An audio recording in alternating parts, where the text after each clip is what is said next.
that's life. That's life. That's what all the people say. You're riding high in April, shot down in May.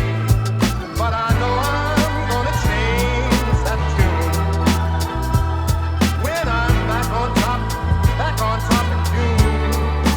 I said that's life.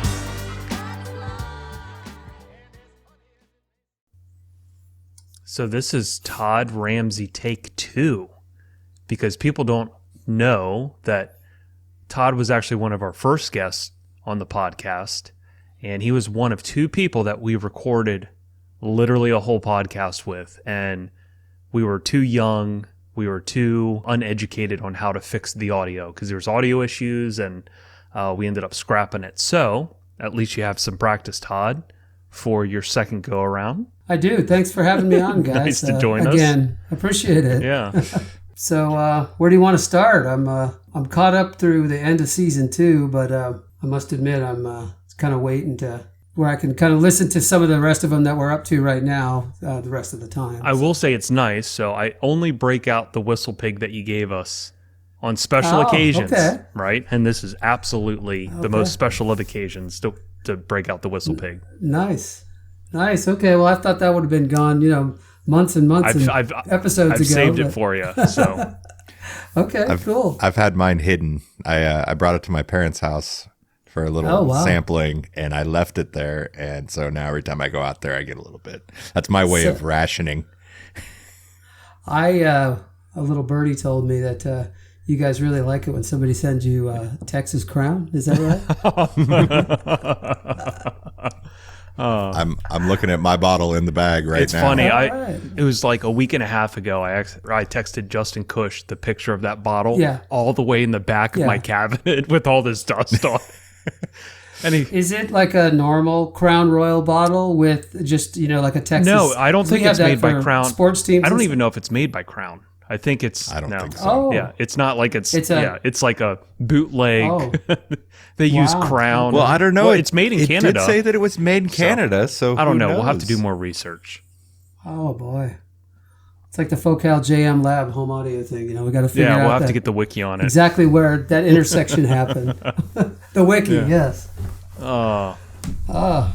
So as I said, I've caught up to the end of season 2, so I'm pretty well up to speed on some of the projects and things you guys have been working on, and of course a lot of that is many times you reference something that's top secret you can't talk too much about. Yeah, it's more on Gary's side. I'm an open book. Still. Gary does all the top secret cool shit. He does all the gangster stuff. I have no idea what you're talking about. Yeah. For sure. So where do you want to start? Yeah, I mean, you've got some background. Yeah. I mean, if you want to maybe It started with a mullet. You did everybody else. Yeah. Where did you get bit by the car audio bug, and what possessed you to do something so Todd's probably capable of performing both or all 3 of our parts in this podcast. Yeah. He knows all the right questions to ask, and he has all the answers. Well, that's no fun though. I mean, no, of course not. If it's just me talking to myself, then the only one who's seen that show is my wife, and I can tell you she's seen plenty of it. So what was it? What was it that got you? I was installing. Actually, I think my initial foray into it was that. For those listeners who don't know, like Gary, I'm a air-cooled vintage Volkswagen aficionado. And those were my very first cars because they were, at the time in Southern California where I grew up, they were cheap and easy to find parts for and easy to fix. And while the good majority of my peer group was, getting really comfortable and skilled at the mechanical side of things, nobody was electrical. And we were changing cars from 6 volt to 12 volt. We were, adding radios at the time, cassette decks, CD players came later, and just a bunch of other stuff. Speaker locations are, in old Volkswagens of that era in the 50s, 60s, either don't exist, or at least stereo speaker locations, or they've been poorly implemented. So there's a lot of creating locations for speakers that, I thought, oh man, these pile 6x9s are sure awesome. I need to put those in the back and the very first time I tried it, I realized a rigid enclosure was necessary. I put them in shoe boxes. It was okay, but anyway, so yeah, working on Volkswagens, my first cars that I could drive and work on myself, and I kind of just became one of the guys that you would talk to about doing electrical, and we would trade, that work for somebody, lowering your car, tuning up your carburetor, or things of that nature. And it wasn't until we had enough people asking outside of like the car club type culture, the car culture, that it looked like hey, you could kind of do this as side work, and we did that. But eventually got a job. I want to say it was before I graduated high school in Ventura, California, at a place called Installations Unlimited, and we only installed things. I mean, we did sell security systems, but otherwise we would just install what you brought us. Oh, wow. And at that time, Gary, you'll remember the term trunk slammers that were driving around Southern California selling, cheap Chinese product out of their trunk, but for amazing deals. Wow, look at this Unique 100-watt amp that I can buy for $50. And so this was in a kind of a light industrial business park with more install bay than really any kind of showroom or customer waiting room. And in that same little business park was a guy who's a musician and rented his large amount of his bay out for studio time, but in his spare time or for spare income, he also made subwoofer boxes. So if you showed up with subwoofers and an amp, we could put everything in, go down to John's shop, get a subwoofer box made for you, and put your whole audio system together. And that was during the time when, I probably want to say 1985, when CD players were starting to become something that you would add on to an existing system. So the Kenwood, Alpine, and Pioneer models of the time, which were the main ones in that day, you'd have to connect them all to an existing setup. Like, hopefully you had an Alpine head unit cassette head unit connecting to an Alpine CD player, single play CD player.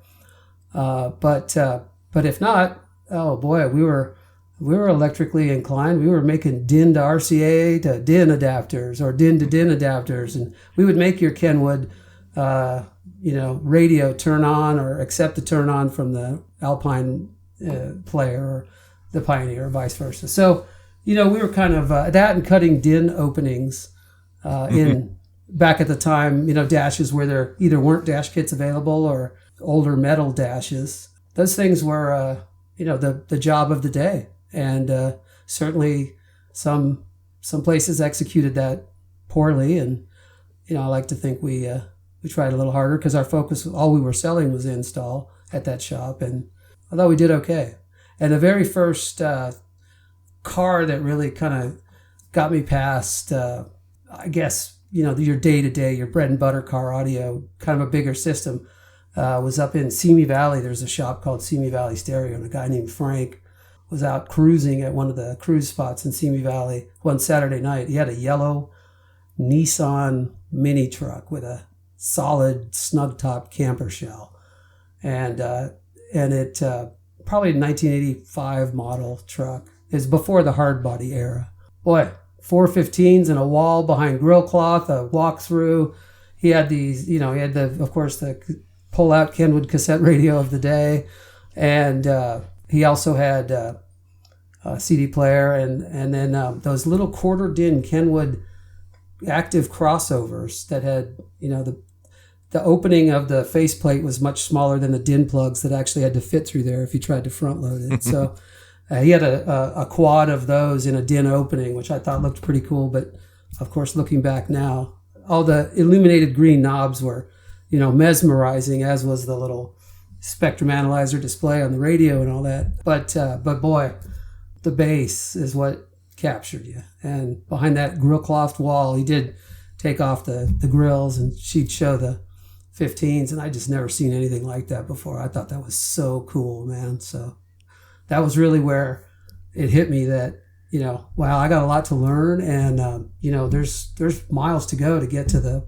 quote holy grail in a car audio system. Look how far this guy took it. So that's kind of where I got my start. It kind of evolved into some more little work on the side, as some installers do when they're working at at an actual a business. Some of your creativity or your fab or your bigger systems kind of happen on side deals.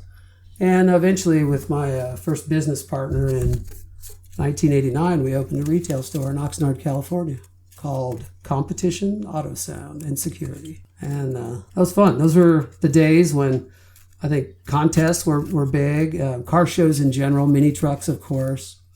Let's see. So getting back to Competition Auto Sound and Security in Oxnard, California, we opened that in 1988, actually. And we were kind of the go-to shop for people on the car show scene, especially the mini trucks and Honda Civics, CRXs, the racers, as we call them, and certainly classic Volkswagens. And we just did a lot of other kind of regular everyday customer vehicles too. We really, at that point, when we were an official retailer, we started to get product lines that were offered to us exclusively. So back in the day in security systems, this company called Vehicle Security Electronics, or VSE, was kind of the holy grail of security, at least in the creativity sense of what you could do with one to control how many imaginary functions by a remote on your keychain. And so we were a dealer of theirs and did lots and lots of security, and a lot of creativity with use of relays and functions and features, some things that were known to be easily done, door locks, or standard door locks, I would say. I don't know what the DEI world calls that, but there's type A, type B, whatever. We never used that. We called it what it was. Positive trigger, negative trigger, reverse polarity, rested ground, rested open. Gary, I don't know if you remember the IROC Z Camaros, the trunk latch rested at open. If you tried to pop the trunk on a IROC Z with the remote, you had to supply it ground also, or 12 volts. I forget, switched, it's constant 12 volts. But anyways, so we learned a lot about relays and just in general, kind of the type of thing that was also of interest to those same car audio enthusiasts. We're protecting their investment.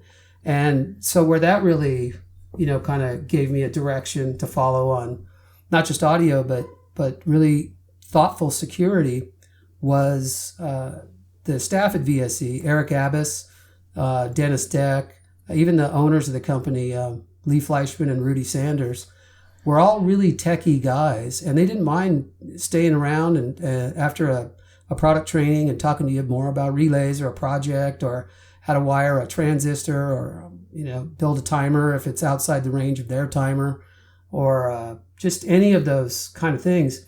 And what that led to was back when, I don't know if you'd remember, but Gary, you might remember, for a period of time, IASCA was also sanctioning security competitions.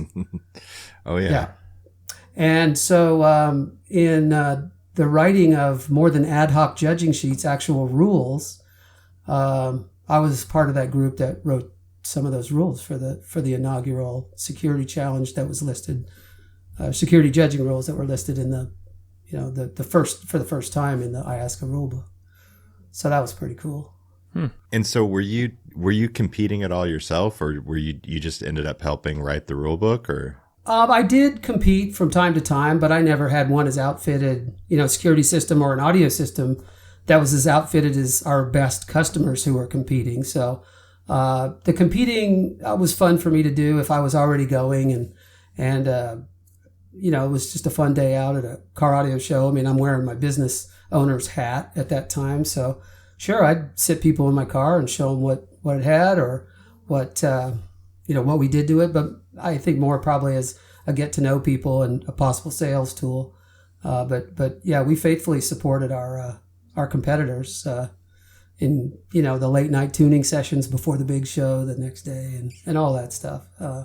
And I really enjoyed that because we had a lot of them who were just really like you guys talk about with some of the people that you feel like there's a resurgence of some of this 90s car audio.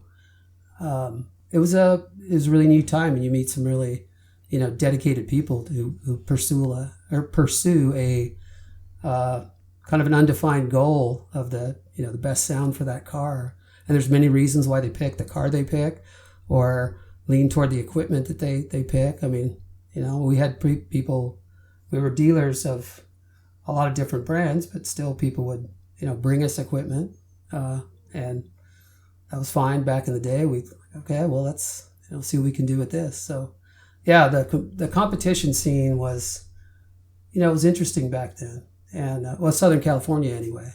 And I know that's about the same vintage as probably when Gary got exposed to it, somewhere around in there. Yeah, little you got a few years on me, but was there anyone during that time that started to motivate you to want to continue to perfect your craft and dive more and more into stuff? Or you were just really ingrained in the scene and that's just kind of what took its toll to progress? Yeah, I was ingrained in the scene and building, things for customers. And I think besides the technical challenges of certain things on the security side with relays, transistors, and just creating interfaces where today those things come with firmware that you can program and T harnesses to plug into. On the audio stuff, I tell you, I really got just enamored by the measurement equipment, like the RTAs, and how guys were measuring current on a car that had a dual output less tech high output alternator, or just what the kind of the nuts and bolts were. And so there was definitely a lot of guys when we would visit the bigger contests, or like the very first and second IASCA finals in Tempe. I went to both of those, and the guys in the parking lot and the audio control EQT monos, the big thick ones from back in the day. And then of course there's, a certain contingent of people with the Rain processors, but a lot of audio control back then for the more consumer grade, I guess, competitors. And I was just, I wanted to find out everything I could about that stuff. So then there was definitely some white papers and training and that kind of stuff in the early days that like Audio Control would put out. I was a huge fan and a subscriber to AutoSound 2000 Tech Briefs, which I heard you guys talk about with Mark Eldridge. Richard and David were, just great about the real technical aspects. And at the time, that was enough to just tell us how little we knew about making, about sound in general and making something sound right in the confines of a car. So I would say in the early days, Audio Control as a company with their technical support and white papers and just learning about measuring audio. And of course, Richard and Dave in the very early, I want to say late 80s, early 90s, from AutoSound 2000, that was definitely part of my, audio enlightenment. And fabrication-wise, I think like everybody, at a certain point, start looking at the Rockford cars and what Mark Lowe was doing. And I mean, just, jaw-dropping at the time. Like, that guy built a set of kick panels when he was down at his the shop that he had for a while in Chandler. He built some kick panels in I think it was a white Toyota truck. And I just thought those were the coolest, like molded in, like just the shapes all made sense. And I'm like, why can't I do that? I'm doing dumb stuff like stretching grill cloth, trying to hang, a speaker grill for the opening. And at this point, of course, I hadn't, really experienced a router in a table. I was, fabricating with a jigsaw and sandpaper, and occasionally would, router the edges of a rectangled speaker box, with the upright router. So we weren't savvy on the fab, not to where, Rockford was. So that was always my, in those early days, man, we were a dealer for other brands of Rockford, which included at the time Hafler, Mobile, perfect interface, all the wiring and accessories and alternators. But we couldn't get Rockford Fosgate because we just didn't do enough business. There was another guy in town who, in Oxnard, and then there was another shop over in Ventura. Both of those competitors did a lot of business. So then let us have Rockford Fosgate, and that, negated an opportunity for me to go to that Top Gun school in the early days. But boy, I knew about it, and I saw the stuff coming out of there, man. And so my hat's off to Mark Lowe and Ron Trout in those early days at Rockford, because those guys they were building stuff that was so far past that yellow mini truck that sucked me in that I was just like, man, how do they do this? And, come to find out, years later, I go to visit and hang out over there and stuff. And this is back when I think Chris Yotto and Steve Brown were building Alpine cars, and then Jason and Brian Schmidt were building like the Nissans, the Frontiers and Xteras. But you saw what kind of budgets and time and, last minute crews are coming in, and there's shops blown up and everybody's sanding something. And, so I was like, wow, that was so cool to peel back the curtain and see how a big company like Rockford builds cars. It's still all hands on deck at the last hour. That sure was a wild time, right? Because it was. Everyone was just building the most absurd things. Like it was almost like the more absurd of an idea implemented, the more the wow factor, right? It was just stuff that didn't even make sense. It was just to show off what you could do at that time. Yeah. And the layering of some of the fab, where if I made a kick panel and it had a grill on it, well, you put a bent paper clip in there or something to sort of like edge the grill out, and maybe behind was just that same piece of vinyl wrapped. Or I wasn't really detailing the baffles or putting bevels into a baffle that had laminated acrylic or aluminum in it. There are so many layers to even in those early days, the fab that Rockford was doing in show cars with illumination, multiple plastics, colored and translucent. I mean, just paint, fiberglass. The vinyl work was always. And I remember Brian telling me Mark Lowe was always, if it wasn't good enough, he'd have to redo it, because Mark was just so concerned and aware that the back of the panel should look as good as the front of the panel, in terms of serviceability and what other people are going to see. So, man, I just really tip my hat to those guys in the early days that just kind of shaped that influence. Whatever you thought was pretty good, you got your answer of how much better it could be when you looked at those cars. So at that same time, working at Rockford was Wayne Harris, who was the director of engineering, and he developed, among many of his innovations, was the symmetry system. And basically it was like a big mainframe computer that was the heart of your audio system. And that was the one that was in, among other vehicles, Fukuda's Blastro van at last year's Expo. I was just around, some of it often enough to go, wow, there's so much to do. So fast forward about 1992, I'd been in the retail shop now 4 years, and we'd also opened a second store in Thousand Oaks, California. And eventually that business was more lucrative, so we didn't hang on to two stores for long. Our Oxnard, California store, we eventually closed instead of renewing the lease. So Thousand Oaks was our main store, and that area, Thousand Oaks, Westlake, Agoura Hills, it's kind of, pretty well known for celebrities and, musicians and people of means. So we did okay up there. But about 1992, my business partner and I decided to split. So he remained behind at the business, and I had an opportunity to go work for Scotia Industries, researching vehicle fitment. So I'd be the guy who, myself and another guy, Rodney Shoemaker, were the research department, and we would go out to the different car lots that we'd strike up relationships with and ask if we could, have their car over to the side for a little while, and then we would take them apart, take off the door panels and write how the door panel came off, take off the dash, write how the dash came off,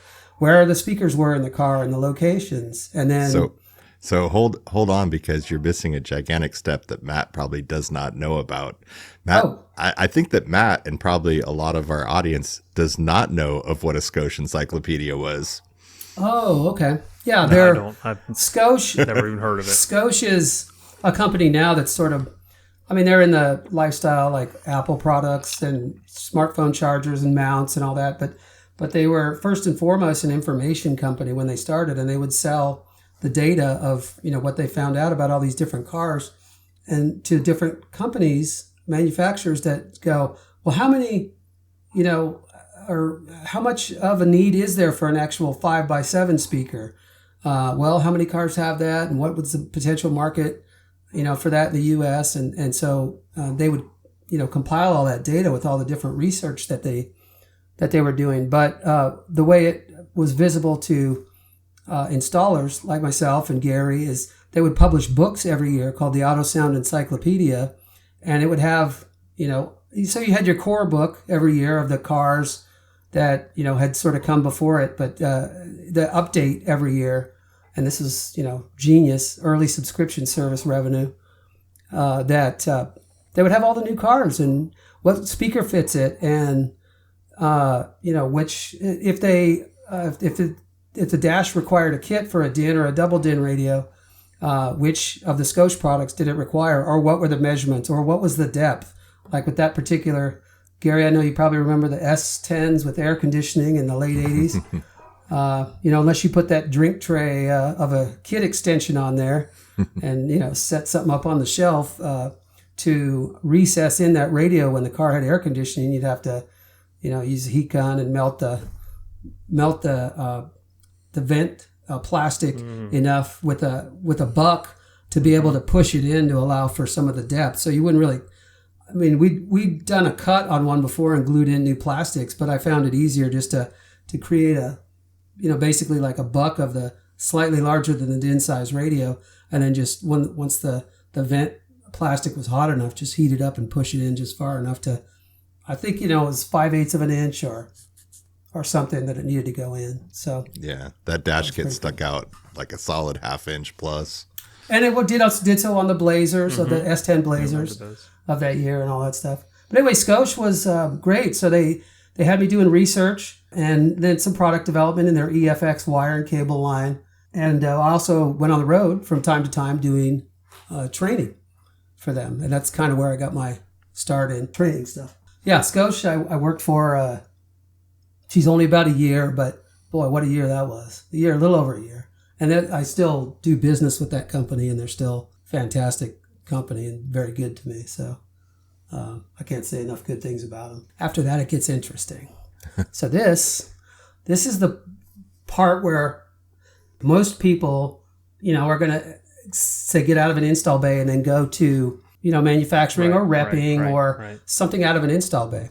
I kind of was looking for the next, what might, you know, be a manufacturer or what might be an opportunity. And so in my retail store, many of the distributors from foreign countries that I'd met who stopped by while they're in town for visiting, you know, the different companies they do business with, or hey, we went to CES.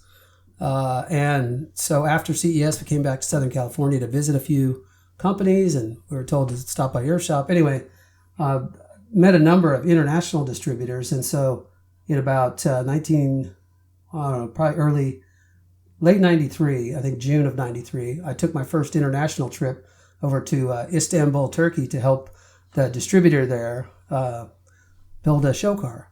It was a Mercedes 190, if you ever remember what those were. It's what became the C-Class now, but, you know, 190. And I did that for about, from about 93 till maybe 1999. Yeah. Late 1999. Yeah. So I had 6 solid years of traveling and going to a lot of countries and doing training and, you know, building cars with people, troubleshooting cars. It was really, you know, great. And in that process, the UK had a pretty robust competition scene. SPL was big by then in the UK. So I started doing 2-day seminars on SPL, how to construct enclosures, how to, determine volume based on the woofer specs, bracing, damping, the battery power supply stuff. The big high current amplifiers were kind of popular back then. This one particular distributor I did business with in the early days in the UK was an earthquake distributor. So they had these amplifiers. I want to say they were 2020 UHCs or something. They were rated at 20 watts per channel into 4 ohms, but they would drive like half an ohm, no problem. Similar to the Hyphonic Series 7, if you remember those. So that was pretty cool because we could outfit a vehicle with a number of batteries, even if we weren't doing high output alternators, and they just needed to go through the lanes and burp and make their number. And at the time, SPL in the UK and just Europe in general was very low numbers compared to the US, very low. So I really had an opportune window because we were already doing 10, 20 dB more overseas. So I was really just implementing what I would call recommended practices to get, to eliminate guesswork and get as close as you can to the highest that car will do. So being at the time that SPL was a big thing and there was a lot of deltas in between the numbers happening in the US and the UK, it was, again, like I said, just a great way to talk about and train about the things that people were interested in achieving, but to sort of implement some science in the process. And the science part was the enclosure, determining the enclosure size and type and resonant frequency of the car and where to put the microphone and, the electrical system design and all that stuff. And so I really enjoyed that. And there was a lot of people who'd come to those trainings, some of whom, retained me for like further consulting to help build their cars or at least design what they're going to build. And then, won contests, SPL contests by like a lot, to the point where other competitors would complain because they go, something must have happened. The microphone must have dropped. Somebody's cheating, like you have whatever. It's the difference of 10 dB or more, in some cases, which, that's significant in the SPL world. So, I did have a couple of, I would say, students or those who attended my classes and retained us for doing the kind of design of what they would build that were SPL champs, at least in one, if not 2 of the years that they competed. So we held some titles over in the UK for, I want to say 95 and 96, which was pretty cool. Right when that stuff was getting huge. It was when it was getting huge. And keep in mind, in the mid-90s in the UK, there were already established brands there. So Rockford was there. And they had the guy named Joe Carey that was their trainer. Joe's pretty sharp. They had one of the distribution firms, BBG Distribution, who also ran a retail store called Prestige Audio. They were young guys, closer to my age, and they were really like fierce competitors on the competition scene. And so BBG Distribution would build cars with the brands that they distributed. Well, they distributed MTX and Phoenix Gold. So to come to the UK and try to have to follow Larry Frederick in training was, like a bit of a, okay, well, you better know what you're talking about, or you better, have some results because that was always the thing. Like, oh, really? Oh, boy, that's your reference point is Larry? Well, okay, I got my work cut out for me. Speaking of Larry, when did your paths first cross? I first met Larry briefly at IASCA finals in the first year. It wasn't in Tempe, Arizona. So I want to say it was Tulsa the first year, or was it Oklahoma City the first year? I think it was 90, 91. So 92 was Oklahoma, 93 was Oklahoma, but one year it was, I think, Oklahoma City the first year and then Tulsa the second year. So 92 probably. And at the time, he was like head judge and part of the judging committee and all that stuff. So we met briefly in judges' meetings, and we didn't judge cars together or anything, but that's where I first met him. A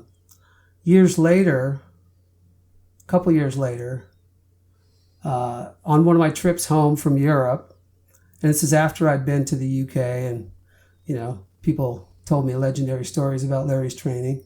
I took a visit up to Portland, Oregon, to see, I forget who, but I said, oh, while I'm in town, maybe I can go by Phoenix Gold and get a tour, when they were in Portland, Oregon. And at that time, I called Larry, and he said, yeah, I remember you. Come on by. I'll give you a tour. And at the time, they'd not moved into their first purpose-built singular building. They were just in growth mode, and they'd stretched themselves over 9 buildings. So Larry's tour included a ride around in the golf cart to get to all these 9 buildings. But they were building the MS series amplifiers already. They were winding their own inductors and transformers. They were very vertically integrated in all the stuff they did. And they'd not yet started doing speakers, but they'd brought acoustic engineers in to start designing that stuff. And of course, their sheet metal fabrication, they'd cut all their own heat sinks and, build all their own, bottom plates and other stuff. And silk screen, they did it all in-house, not just t-shirts, but the amplifier end caps. And of course, all of this was going on while they still had the very lucrative wire and cable and fusing. And, Phoenix Gold was one of the leaders in that area in the early days. I would say Phoenix Gold and Monster Cable were really well known in the competition circuit anyways. And so, yeah, that was probably, 94, 5, 6, maybe 90, 95, 96. So, yeah, ever since then, I knew Larry. But in 2000, after I came off the road from doing European long stints in Europe, I got back into training domestically through the Knowledge Fest regional events, which Knowledge Fest at the time didn't have necessarily one big end of the season show. It was more regional events to go out and talk to retailers in various regions with the support of the reps. And we would talk about, a salesperson track for an afternoon. So it would be like just a whole day training. And then, so you talk about somebody would do a salesperson's track, somebody would do a technician's track, and somebody would do an owner's track. And then everybody would sort of spend some time in a common space where there's, talk about the industry and kind of running your business and that sort of stuff. And so I got started on that in 2000, and shortly thereafter moved here to Phoenix. And just about that same time, Larry left Phoenix Gold to come to work for MTX here in Phoenix. And so when we reconnected here in Phoenix, Larry and I found out, like, wow, we're practically neighbors. I mean, we just lived a couple miles apart from each other all this time, or in those early days. But yeah, all this time we've still, lived nearby each other. So it was and many 12-volt happy hours here in Phoenix, which we used to religiously do on Thursday nights with, it was open invitation, any of the people that were in the industry or enthusiasts even, or visiting in town. But Larry and I were charter members of that group. So when did the first Ramsey experience start? Is this further in the future, or is this close to the timeline that we're in right now? I would say close. Okay. Because after I'd moved to Phoenix, I was still on the road doing those on occasion. I mean, my day job, quote, was besides, still doing some consulting and trying to keep a foot into what was going on in Europe. I do have one more story about that, but I'll pick that up after this. That I knew that I kind of needed something that was a little more steady, so I went to work for a school at the time that was based here in Phoenix called Mobile Dynamics. Oh, yeah. And I was there for 4 years and helped develop a lot of the curriculum that we eventually licensed to a large national retailer. And there was just some other stuff that I was doing, but my connection with the school, and also I'd been doing a lot of volunteer sort of study guide and test writing and reviewing with MECP, the certification program, that, that's sort of where this Ramsey experience kind of got started. Is we were... And first, let people know what the Ramsey experience is for the people that don't know. Because there's probably a lot of people that have no idea what we're talking about. You're totally right, Matt. That's, okay, so the Ramsey experience was sort of just like a big party that was taking place during, usually a trade show or a 12-volt related event. And it was a place where, as people from, all different walks of life and financial background and, some of those trainings and those trade shows that I first went to, you're scraping a couple nickels together and staying in a hotel room with 10 guys just to get there.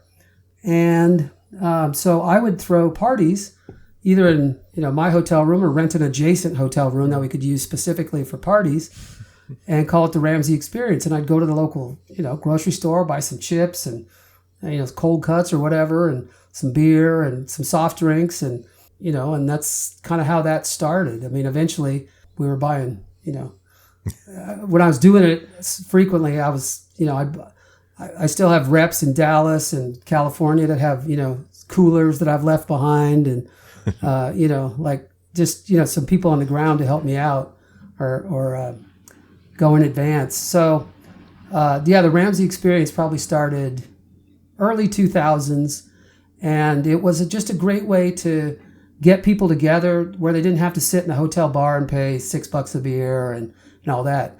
And so what it looked like on the outside was just a party with free beer, but what it really was a networking opportunity because we were still, not a lot of people there. Obviously, social media back then wasn't really a thing. I mean, people were, emailing and that kind of stuff, but that, wasn't so much there still was no substitute for face-to-face or keeping up with what people were doing.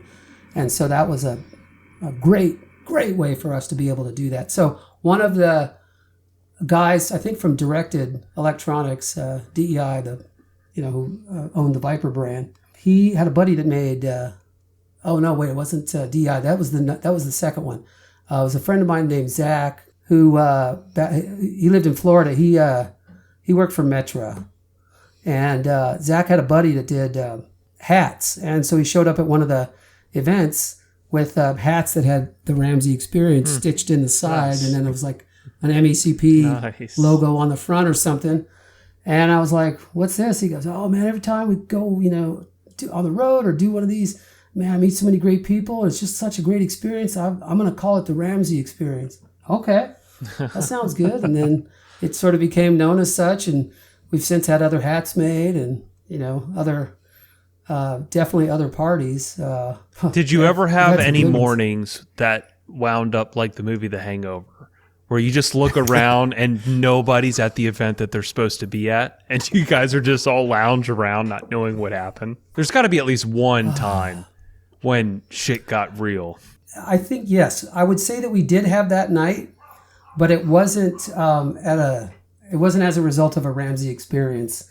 It was at a Knowledge Fest, and it was in Louisville, Kentucky. And it was more like the spirit of the Ramsey experience, but at this point, it wasn't really I get it. You're just removing all liability from the event in case people have PTSD or the statute of limitations haven't gone by yet. I get it. Well, I would say it was fewer installers and more now those of us who were at one time working in retail, but now in, working for companies or business owners. So I'll tell you the cast of characters was Derek Pace, Jeremy Katz, Kent Izuka from Hawaii. Let's see, Derek Schmiedel after he just started at NAV TV. I don't know, maybe a couple other people. And we were out, we went out to some places, some watering holes outside the hotel because the hotel bar closed. And then we found ourselves, I think, at White Castle in the middle of the night. And I don't know, just,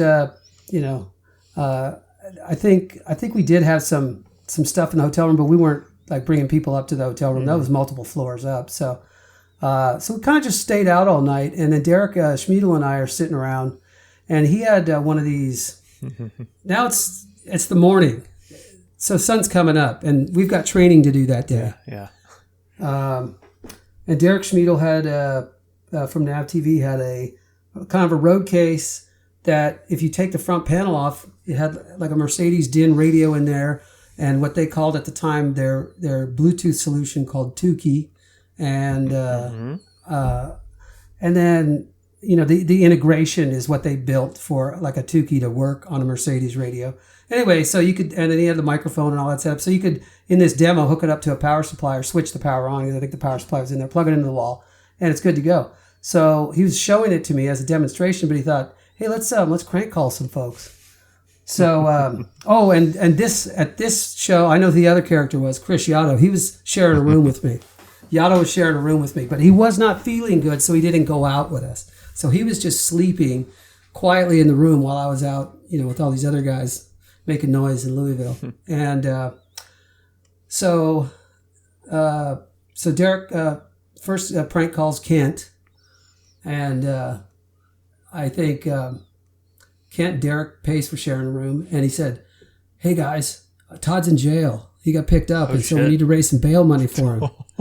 And of course, Kent's like, "Oh, well, okay, how much do we need?" And and then he called he called my hotel room, and Yotto, of course, picked up, and he's still sick as a dog and answering this call, and Derek's trying to tell him, I've been arrested and I need to get bailed out. Poor Yotto, man. Poor Chris Yotto. I later apologized and said, sorry to wake you up, man. We thought it was funny at the time, but yeah, he was under the weather on that one. But everybody else thought it was funny. That is funny. So yeah, so that one we did have some people stay out all night, but except for Kent and Derek Pace, who were retailers, owners, we weren't the cause of any installers not showing up for class the next day. I'm sure I have been unknowingly, but not as an organized event. Only, Right. with the ad hoc conversations, in the hotel sports bar or whatever. But like you said, things happen business things happen when you're at a bar at 3 a.m, right? I know just between you and me, we were in Indianapolis one year, a long time ago, and it was like 3 a.m. Like it was one bar shut down at 2, and we're like, where else can we go? So we found probably the only bar in Indianapolis that was open till like 5 a.m. We were out late, like the sun was coming up. Yeah. And yeah, it was me, you, Nalika. I want to say Solomon, but it sounds very unlike Solomon, right? So that's why I'm kind of questioning that, because he wouldn't be out that late, but I want to say he was at least there for the start of it. And then it was like someone random like Scott Miller, right? And we were all talking, and that's the time somebody said to Scott Miller that being MECP certified wasn't right. So you guys were having Scott Miller. Yeah, you guys were having that debate back and forth. I remember that. And then you and you were saying that like we need somebody for MECP to do a photo shoot, and you're like, you're the perfect candidate because you're right there near Arlington, and right. I was like, let's do it, fuck it. And then that's how like I became like the MECP person during the time, but it was during that random conversation at 4 a.m. at a bar, and that goes back to a running quote that I have on this podcast is just availability creates opportunity, right? If I wasn't there in that bar with you, if I didn't make myself available, we would have never had that thought, that interaction that then created an opportunity. Yeah, I agree. And that's what the Ramsey experience, the Ramsey experience was all about. It's just the Ramsey experience was the incubator for a lot of those, right? Just by happenstance conversations. Exactly. For sure. Yeah. For sure. Yeah. And each of them, are unique. And I think that was a great way to meet people and know that if you, ever visit their town, I mean, very often you're offered to stay at their house, or definitely let them, take you out to their, where they hang out and where they hang their hat. Right. And That was cool. so there's just been many places I've visited as a result of meeting. Now, here's people the big through question. Do you think through that those things. Knowledge Fest created the happy hour with manufacturers to compete with the Ramsey experience? What came first, the Ramsey experience or the happy hour with vendors? Probably the Ramsey experience. The happy hour with vendors, I think, Was that always around? In adult trade shows that happens from time to time. You'll see that. So it's not odd to have a beer cart and just some people wandering. But I'm just the show saying, floor like, the night free before. drink tickets that are handed out. It's a promoted event. I feel like that came after Ramsey experience, and it was probably a direct. Yeah. Let's compete.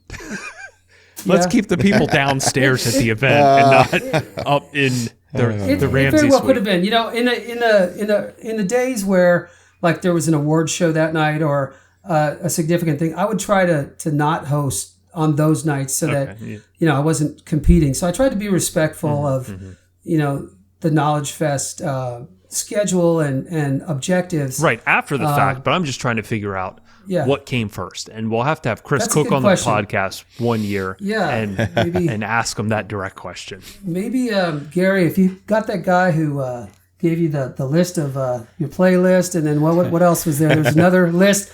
If there's a list maker to find out the timeline of Knowledge Fest, I could probably pick it out. But so one other thing on Knowledge Fest in the early days when they did finally develop a big one, like this is the main show. This is sort of outside of these regional ones. I want to say it was St. Louis, Missouri. I'm pretty sure it was St. Louis, Missouri, but that's where like Fukuda came to do training, and I'd met him, many years before at CES through VSE, the security system company, and we talked about different things and relays and functions. And of course, he was, miles ahead of where I was on how far you could expand this. But anyway, he was doing some training. I think Brownie was doing some training. Gary, I don't know if you were over at Alpine yet by then, but I think Brownie was there. Anyway, there's some fabrication-oriented training that was starting to emerge. But this hotel called the Adams Mark, and it could have been, I think it was St. Louis, it was kind of off campus. There was really nothing local around there that people could walk to unless they took a cab. Because, mind you, this is pre-Uber days. And the only place that you could go was across the street. There was a Denny's, and the Denny's had a bar. So we found, a lot of people over there at different hours of the night. But speaking of Solomon, that was one of the nights where we hung out for a little bit, and he just couldn't believe that I went behind the bar and started pouring drinks for people because they were so overwhelmed staffing wise. I mean, I was making sure to, I'm going to keep track of this and you're going to pay your tab and whatever. But, I was just trying to help him out. But someone's like, I can't believe you went behind the bar and mixed drinks. Well, you see somebody needs help, you pick up a broom, like, what's the deal? You make any grand slams for people too? I did not get on the fry cook line. I did not. Moon's over my hammy. Yeah, I did not. So if I can just jump back real quick to Europe and talking again about Rockford, they were looking at, in the sort of mid to late 90s for somebody to work out of their Germany office for training Europe because they had such a big business in Europe. And that was a job I applied for, interviewed with Mark Lowe, flew to Arizona, the whole thing. And, I think I probably was a little too proud of myself in terms of, how I interviewed. They ended up going with a really great guy named Klaus, who was from Sweden and worked for a Rockford distributor at the time. And so he was already a EU resident handling taxes and, where he lives and all that, because he's already living in Europe. So it seemed to make a lot more sense. But that's when I kind of, definitely knew, like, nice talk and a pretty face or any of that stuff doesn't get you anywhere when you're like talking about, being a representative of a company like Rockford and what Mark Lowe teaches out on the road. So I quickly realized like I still got plenty of ways to go, man. But that was, it was really nice. I was really, really appreciative of them even considering me for that work. But so we're back at Knowledge Fest and Ramsey experiences, and I think that carried through till late 2017 when I sort of ended my tenure with MECP. Mm-hmm. And I did hold one more Ramsey experience in early 2018 at the Long Beach. I was there for that. Oh, whatever it Yeah. is. The Radisson, the 2-story room. I was we had there. a 2-story one. Yeah. Rockford had a party down the hall. Teresa had a dealer party down the hall. And I guess we were raging so well and having such a good time that they just decided to close their party and come over to ours. Yeah, that Ramsey So that experience, was- I think I had edibles with Nick Aiken. Yeah. And Tom Miller was there. Yeah. It was fun. And we had some guys from the UK that Chris Kane from Audio Control, I guess they're the audio control distributor over there, in addition to Otis and Hertz. And those two guys, they were fun to talk to. And there was a few other local SoCal guys that I knew, but everybody was welcome. Yeah, it was a fun time. You know, and God bless my wife. She, you know, when we I go think on that's trips when I together, first I met do this. Judy. Okay. I think Yeah. so. She knows nearly as many as people as I do, but to her, you know, Larry Frederick was just Larry. Mm-hmm. And to her, you know, you guys are, you know, just colleagues of mine, Mm-hmm. but you know, she's entertained by the celebrity of it, but not starstruck. Mm-hmm. So she has no problem, you know, when things are getting too late in one of these hotel suites, and just telling everybody it's time to get out. Yeah. She's always been a great sport, though. She's the best. Yeah. Oh, yeah. There's a whole bunch of people with a significant other who really couldn't care less about car audio. And, you know, Judy, still to this day, we talk about some of the best cars that I built that were my own cars, where we would pull in the driveway and wait till the song finished and, you know, all that kind of stuff. Very nice. And so she appreciates audio.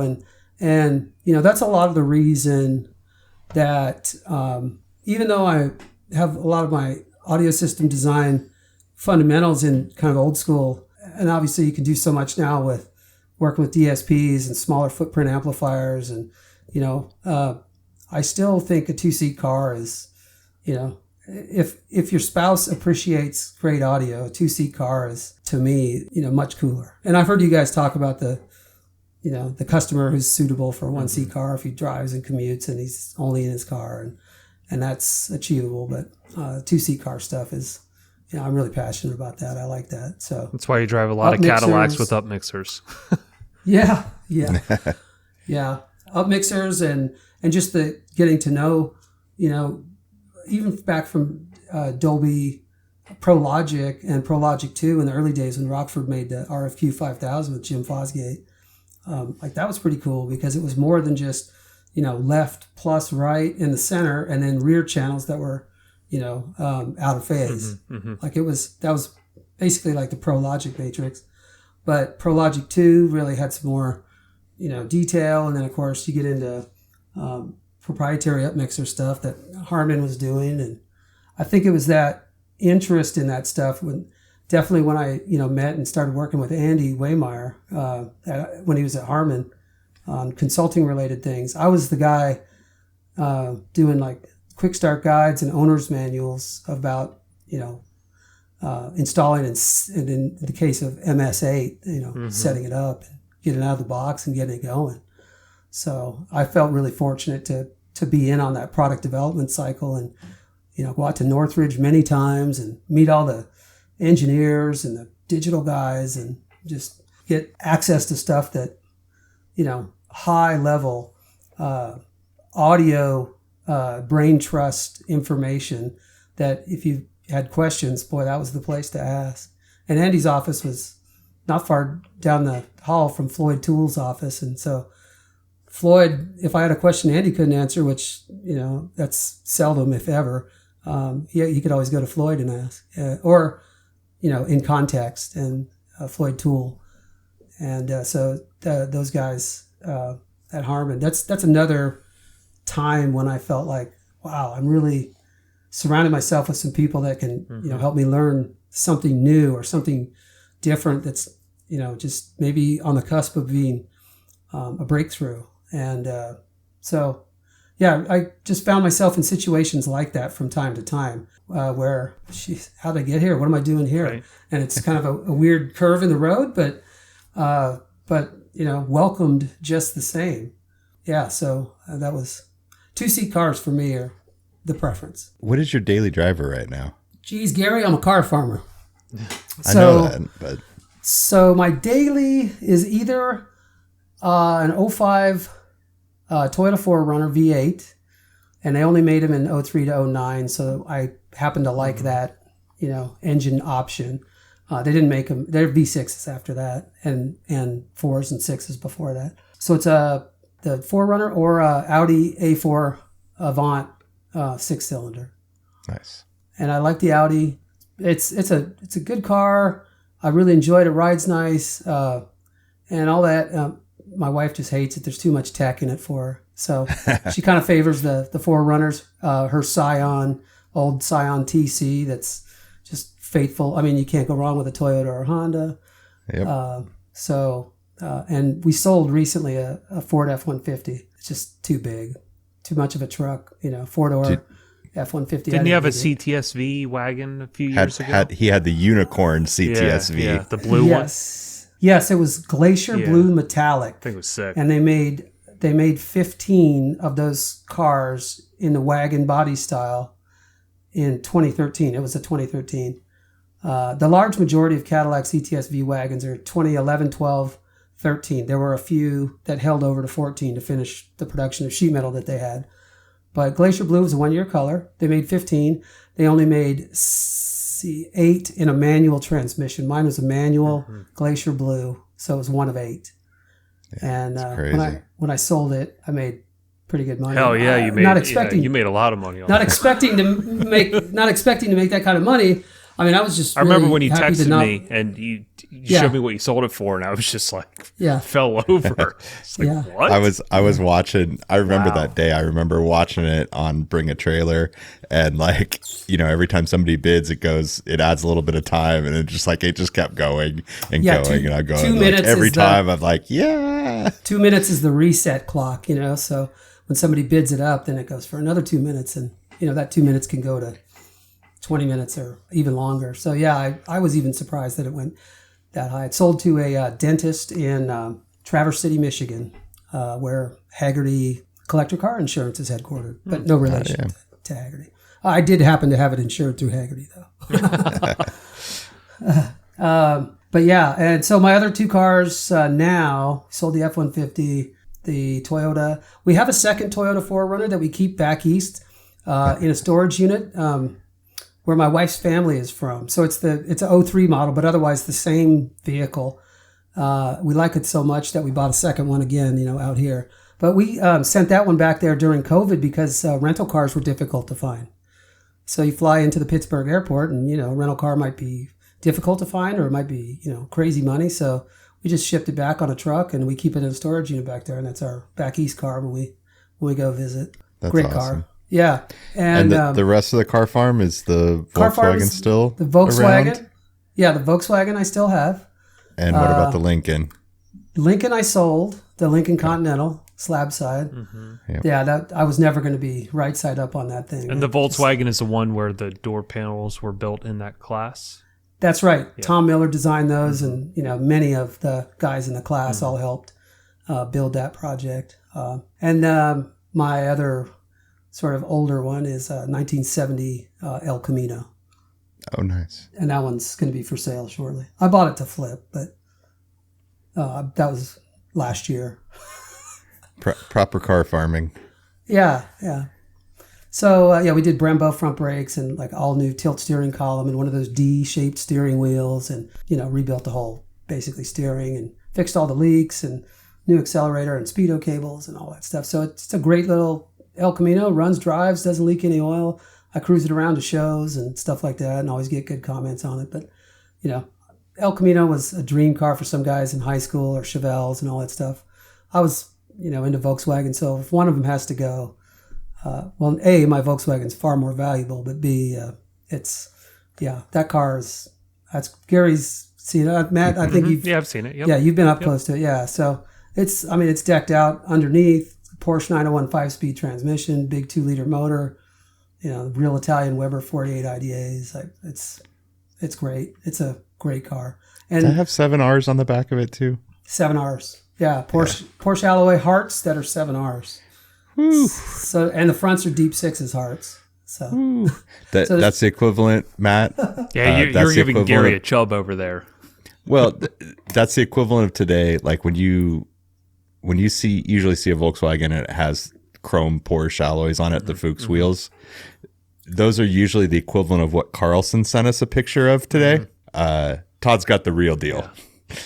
Yeah, if I was to sell the wheels off of this Volkswagen, the aficionado who would appreciate the authenticity of them would probably be a 1967 Porsche 911 owner who was doing a restoration. Yeah, so not easy to come by. Yeah, so and you could probably buy another Volkswagen or two with the money from them. So yeah, that's. I've thought about putting those 17-inch, replicas on them. Yeah. For a taller fill of the wheel, but every time I go and look at it, I'm like, God, it sits just perfect. It's IRS in the rear now. And, it runs great. It rides nice. Like, I don't need to mess with any of that. The interior touch it. Could use some updating, but, to go along with Tom's beautiful door panel design. Yeah. Right. Yeah. Yeah. And, we'll see if that ever happens. But nonetheless, I've really enjoyed it. And it just brought back a lot of good times when I was younger and into Volkswagens and didn't have two nickels to rub together. And boy, that Volkswagen would take us everywhere, though. And it didn't matter if I was working on it, the passenger seat is out, no biggie, I can still drive it, or, whatever. You get caught on the side of the road and just dump a little more oil in it, man. It'll get me there.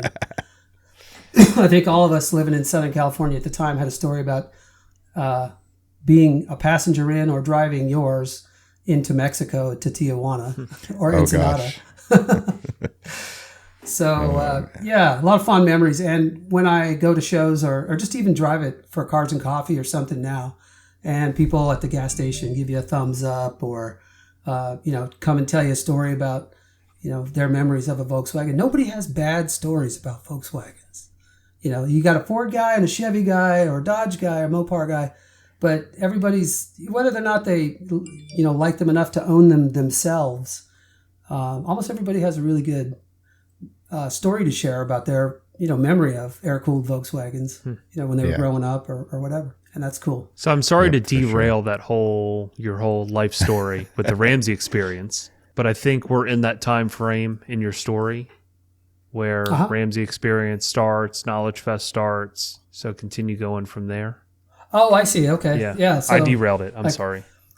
So where we got to, that was a fun tangent. Early 2000. I loved it. Yeah, it was. It was. Especially Solomon catching me serving drinks at Denny's in St. Louis. Outside the Adams mark. I know. Let's see. So at the time, so I worked at Mobile Dynamics until 2004. And in 2004, I'd still been consulting, as long as the word didn't conflict. So I wasn't necessarily, any training business I would bring in. I was trying to bring that into the school. Like we did for a couple of years, the Kenwood Exelon dealer trainings that in years earlier, Richard Clark and David Navoni were doing. So we did those at Mobile Dynamics and developed some, more fabrication stuff. But that was a good opportunity to sort of design and develop training or a training effort for a large company. And we did that with, a few other companies. And like I said, a big national retailer. But my tenure at Mobile Dynamics was, I think, finished in about 2004. And in 2004, I decided, okay, well, that's kind of really when I was sort of taking on a larger role with MECP as far as a day-to-day consultant, not just a contributor or a person who goes to the test riding events or, sends in some study guide material from time to time. I was sort of managing the whole thing, including certifications and rewrites of tests and study guides and, out at the trade shows and just all that stuff. But in the meantime, also some of the other business that I kind of alluded to earlier, like with the MS8, was that we developed a lot of owner's manual, user's manual, technical documentation for companies because inevitably the engineer who knows the product inside and out, generally wasn't an installer or a technician. So, writing instruction on installation and setup, if it required setup or configuration, usually wasn't their forte. And then the person who was the graphics person, or who, we did a lot of art development in Adobe. At the time it was PageMaker, but then it became InDesign. Now it's just in the Creative Cloud. But so I would say to people, yeah, we're technicians who speak Adobe. And they go, oh, I get it. So you don't have to have the engineer sitting over the designer's shoulder to write documentation. So we did a fair bit of business with that over many years, different companies, different brands, different things. We did a little tech brief and sort of cursory setup thing for Rockford in the very first gen of the 360 signal processor. And then again on the 360.2 with some of the improvements. We did, you name it. It was just kind of like an interesting mix of everyday products that were car and in some cases home audio, and then some kind of really specialized stuff like MS8 or 360. And our work sometimes was supplemental to, it came with a Chinese manual in the box, but if you wanted to, with certain companies, but if you wanted to have, better documentation from a native English speaker, you could download this off the website or something like that. Yeah, so that was documentation. Technical documentation was sort of a cornerstone of our business. And through that process, we eventually, that led into a little more discipline on how to structure trainings for a given, outcome. Like, we want to make sure after this training you have learned this, or this. And so, although I'd been doing it for, several years in Turkey and the UK, integrating into OEM systems, the challenge, there wasn't CAN bus, at least on the audio lines and stuff. So getting signal into a device that could accept a speaker level signal wasn't really a problem. But nonetheless, I kind of started to focus on that more around this time period, around 2004, which was about the same time. 2005, I think, was our official first catalog. I say our, but Brian Schmidt's official first catalog for Mobile Solutions. And we did a little 5.5 by 8.5, little half-page kind of little catalog of the templates that at the time he was, cutting in his garage. And when Brian eventually moved back down to Phoenix from the Seattle area, we shared a workspace shop for a while and did our trainings in there. And of course, that was an incubator for Mobile Solutions to grow to where it is today. I'm just so proud of what he's done. He's like really cutting edge, some of the stuff. And I was just down the other day at the door panel class to visit, and just amazed always. And whenever you guys come out there, I know that there's always 3 projects in the works, but it's just to develop a fabrication and sort of work style process language, whether that's spoken or just you're watching me, and I get what you're going with that, and I can move along to the next step in the process. I think Brian's done a really good job of taking a lot of the router stuff that Mark Lowe initially showed us and really taking it to different levels, to the point where people who are at a level where you guys are as fabricators are comfortable enough with the analog process to say, yeah, let me just get this done real quick, analog, instead of maybe pouring over the automation side of it to produce a one-off part that you just go, I can knock that out on the router table real quick. Yeah, it's definitely, we talk about it often, that being able to do things analog makes you better at doing things digitally, and vice versa. There's times where things that I have learned on the digital side have actually helped on the analog side. And again, it's just knowing when to go for what and what the fastest way to the result that you need. Yeah, like I have a guy that helps me out, and he generally watches how I do stuff. And a lot of times he's like, well, why aren't you drawing that on, in CAD? And I'm like, well, I can utilize CAD eventually in this part, but to create the outside, it's quickest just to do analog, right? Because to try and figure out these outside dimensions and get that perfectly in CAD, it's kind of irrelevant. We're going to waste so much time in doing that. So I might as well do the outside analog where it joins all the panels and then draw a template that I can use for my ultimate inside finish pieces, right? So it's like and that's kind of like what Brian's good at teaching is there's so many different tricks and tips to do and build everything, right? You can stack an enclosure, you can do fiberglass, right? To create that shape. But there's really only one way that's always the most efficient. So it's trying to understand the most efficient way of every way that you can do something. Because sometimes stacking something is going to create the best way to do it analog. Sometimes laying fiberglass is going to be the best way to do it. And different times call for different techniques. And Brian shows you all the different techniques. And it's people like, Gary and I, when we do the classes to help, we try and articulate why we're doing this technique in this scenario because it's going to be the fastest way to build it. Because ultimately, we're not doing this as a hobby. We're doing this as a profession, and you got to make money, right? Right. And I think that's what I was saying with the design language or a process language, where even if it's not a spoken word, it's a process that, between you and Gary and other trainers that come into Mobile Solutions, and then of course Brian and just even other fabricators in the group, everybody can, for the most part, see where you're going with it, and the idea.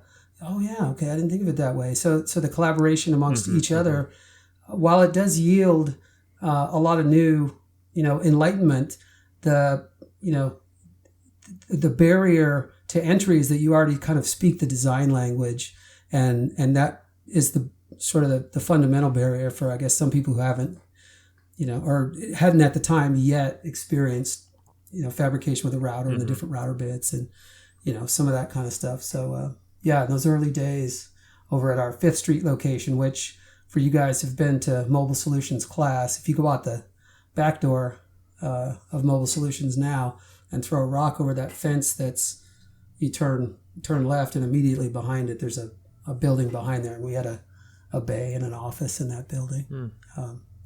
But yeah, we did that for several years, and when Brian moved to the new building, I was going to take an office in there, and I don't know, working from home or driving down to the shop every day it's like, eventually he leased that office to someone else who needed it, needed a place to work from, because they had young kids at home. But of course, that was a long time ago. Now he's busting at the seams again, Actually, breaking he took through over walls and he took over that, what is the classroom now, as a second, large suite. But yeah, I mean, every time I go, it's he's put a lot of stuff in a very organized way into that space. That's a shop that anybody who can, identify at least where the tools are in various drawers, but the shop is segmented into sections where, if you're doing wood or if you're doing metal fab or painting or, any of the stuff, from the toolboxes, and then the benches roll around. And I don't know, it just seems over the years, we just found a fascination with trying to not just show people what you know, but show them what you know in a measurable way where most, if not all, of the participants have, the potential for a similar outcome if they engage, if they're, into the training. So where Brian was the fabrication, sort of driving the fabrication end of it, we were also teaching OEM audio integration, and that was kind of my baby to teach. I like to think we, in the early days, had pretty cutting edge measurement techniques and pretty realistic ways of integrating with the head units and the factory amplified systems of that time. Long before some of these firmware-based interfaces like NavTV and some of the other ones eventually came along. Yeah, there was a span there in the early 2000s, as, some of those fiber systems came on board, and there was a time where it was very difficult to integrate and get good audio. I used to say with this process, because we, of course, train people to go to the outputs of the factory amplifier, or if it was an unamplified system, the outputs of the factory head unit, and then measure, each channel to see what the frequency response was and so on and so forth. And this was largely before, any built-in delay or all-pass filters in a broad stroke. Some Bose cars did have that stuff happening earlier on, but large majority of stuff you could figure out a way. Like in the Nissans, we didn't go to the Bose amplifier because it was 4-channel full range controlled by the volume out of the head unit if you used the speaker level outputs or the signal inputs to the amplifier. So you just tie in your interface there. So anyway, that was really exciting for me because, I'm a tool nerd like a lot of people, and I'm, super nerdy about the oscilloscopes and RTAs and polarity testers and every type of, acoustic and electrical measurement tool that you can imagine. And if I was going to train on it, or somebody asked me my opinion on that, hey, what's a good scope, or what do you think of this scope? Well, that one I don't know, but let me get one and use it for a little while, and I'll tell you what I think. So for that purpose alone, just to speak, I've heard you guys talk about how you have to occasionally make a break in your regular DSPs for something that might be new, have a little bit cooler user interface, or maybe you have to learn the software or something, but it keeps you abreast of what the competition's doing, and maybe something you want to bring in-house. This was same with me for scopes and other measurement tools, and super grateful again to the companies like Fluke, who gave me some tools, Audio Control. Those kind of companies would just give me the stuff to use in my trainings. So when I was showing people stuff, I happened to be showing them on these, but many of the other scopes and RTAs and measurement tools, stuff, I just bought because that's your tools of the trade. So yeah, I've got a lot of measurement stuff. That's and that was something I really was passionate about. So you could, just in the same way you can kind of see someone's eyes open a little bit when they're exposed to some of that router work or the analog fabrication and the process that you guys are able to describe because you're so expert at it. I feel like to a certain degree, we had good success in opening people's eyes to a process that, although not ideal in every scenario, it could, if you were a car audio retailer, you could use this process to get you through the vast majority of cars that have come through your bay. And if it's a car we haven't seen yet, well, then you had Nav TV to call, you could call me, you could call Andy Waymeyer, and eventually Ken Ward got a lot more involved in OE audio after him and Tom at Music Car parted ways. So Ken's business became a lot more focused on also training and OEM audio integration. And so there was a handful of people at the time that were beating that drum, and that was a good time. So we did that. OEM audio integration trainings up through, I guess, just before COVID, really. I mean, there were different levels of training and different classes, or it'd be a section of a class in mobile solutions, or an on-the-road training, or some of these distributor shows.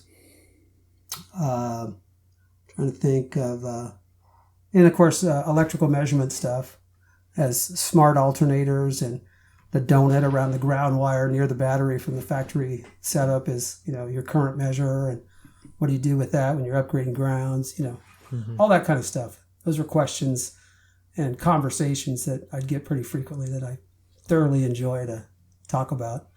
And, when somebody wants to talk about something you're really passionate about or you're really interested in, kind of like Chris Pate with, square body GM trucks.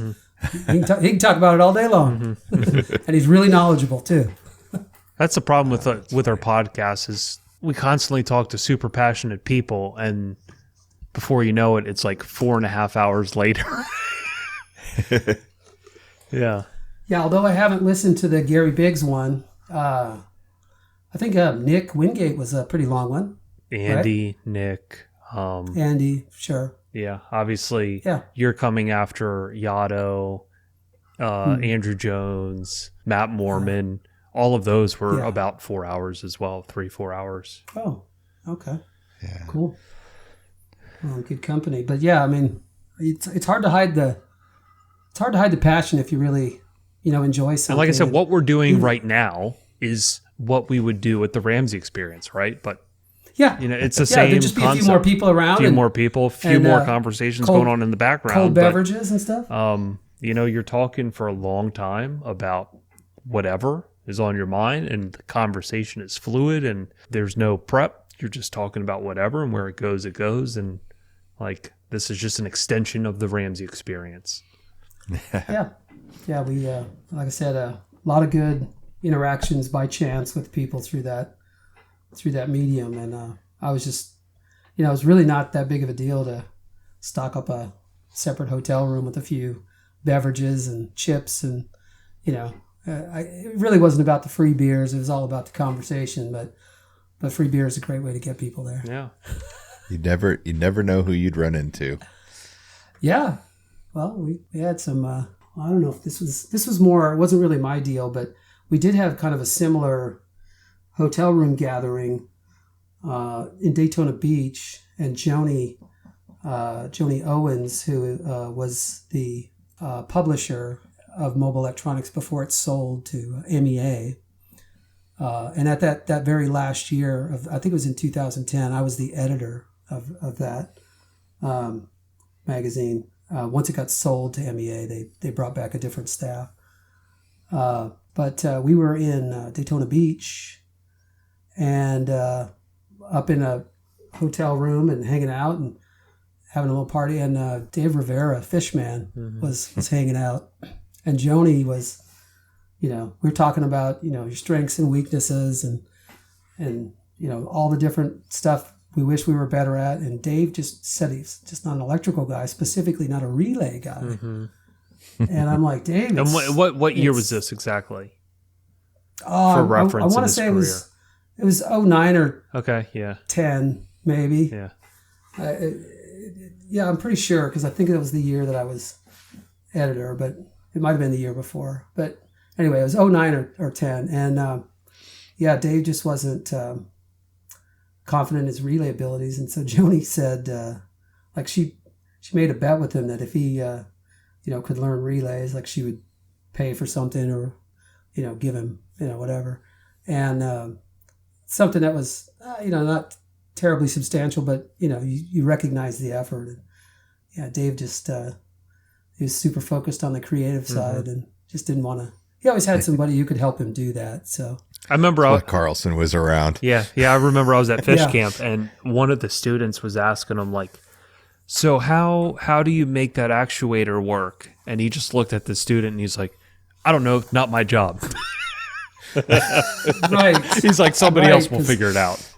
That's a reverse polarity circuit with limit switches usually, and Yeah. You that was hook actually, it to the battery, and then you flip the wires, and then it goes the other way. That kind of was, I think, back in the Carlson time, because we'd just been over, I think, maybe earlier in that year. I don't think it was combined in the same trip as Spring Break Nationals, but we'd been to Florida, Brian and I, to do a training in maybe Orlando or somewhere outside of Daytona. But we stopped by Installer Institute and saw a fish, and he was conducting fish camp, and I think he shot a staple gun at us across the room, just haha, but the staples kind of carried, and it didn't hit us or anything, but I just thought, wow, that's... And I remember not long before that, Jeremy Carlson had his finger come into contact with a rabbit bit, and so, but those guys, they would always, every time we come to town, Carlson was just today sending us pictures of him and fish at Installer Institute, like just a bunch of them randomly. Yeah. Well, he looked so young. He was so young. They both look so young. Looking back at it, I think they're, I don't know the personality traits of working that closely together, because they seem, sort of very different. But Jeremy's creativity and work ethic and stuff, really showed in some of the stuff that they built. And I think maybe Fish having some crazy ideas of maybe Jeremy figuring out how do we implement that in a responsible way that it doesn't look like a afterthought. But I mean, they had that VW Bug that it was driven all That by was sick, yeah. switches and stuff, and had like fish in the headlights, didn't it, or something like that? I mean, Yeah, that was there when I went to Installer Institute. Like the finished product, it was a Tsunami Bug. right? Yeah. Yeah, and then that was I forget. Carlson's car, I think. Yeah. I think we had talked about that with Carlson. And didn't he? So Carlson also had a Civic that was. The Civic was the one that you could drive from the PlayStation remote. Yeah, and that was. Was that before or after the VW? I forget. I think it was before. Yeah. Well, anyway, I want to say it was. There was a period of Jeremy there, developing really like some cool stuff. And besides Jeremy Carlson being like just the super nicest, mellow guy, and the fact that he's really got a lot of great work ethic, I really like the fact that he would, excel at fabrication, but also, electrically he could, he's definitely got some chops electrically, and coming up with these, cool modifications that, require a totally different skill set than, fabricating. And so, Jeremy, he's, like many of you, when he won Installer of the Year, I was like, okay, that's well deserved. He's definitely got a lot of skills. Yep. A lot of skills. So yeah, I guess pre-COVID, that's, I was doing a lot of that stuff and still training occasionally with Brian on the in-person classes and different consulting projects. I've done a bunch of consulting stuff outside the industry, but related, vehicle, electrical type of stuff.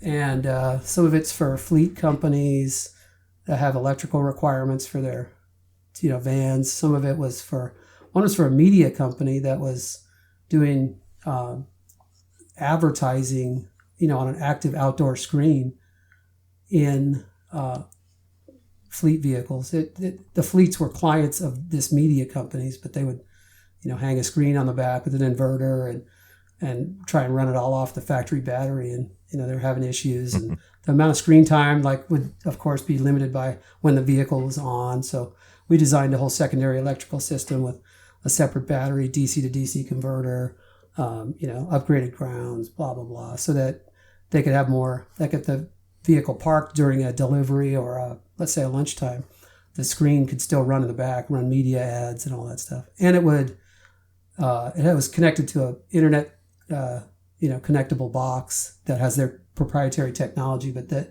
it would also respond to the vehicle's left, right turn signals and stoplights. So that was what you saw if you were behind it and a left or right turn occurred or foot on the brake.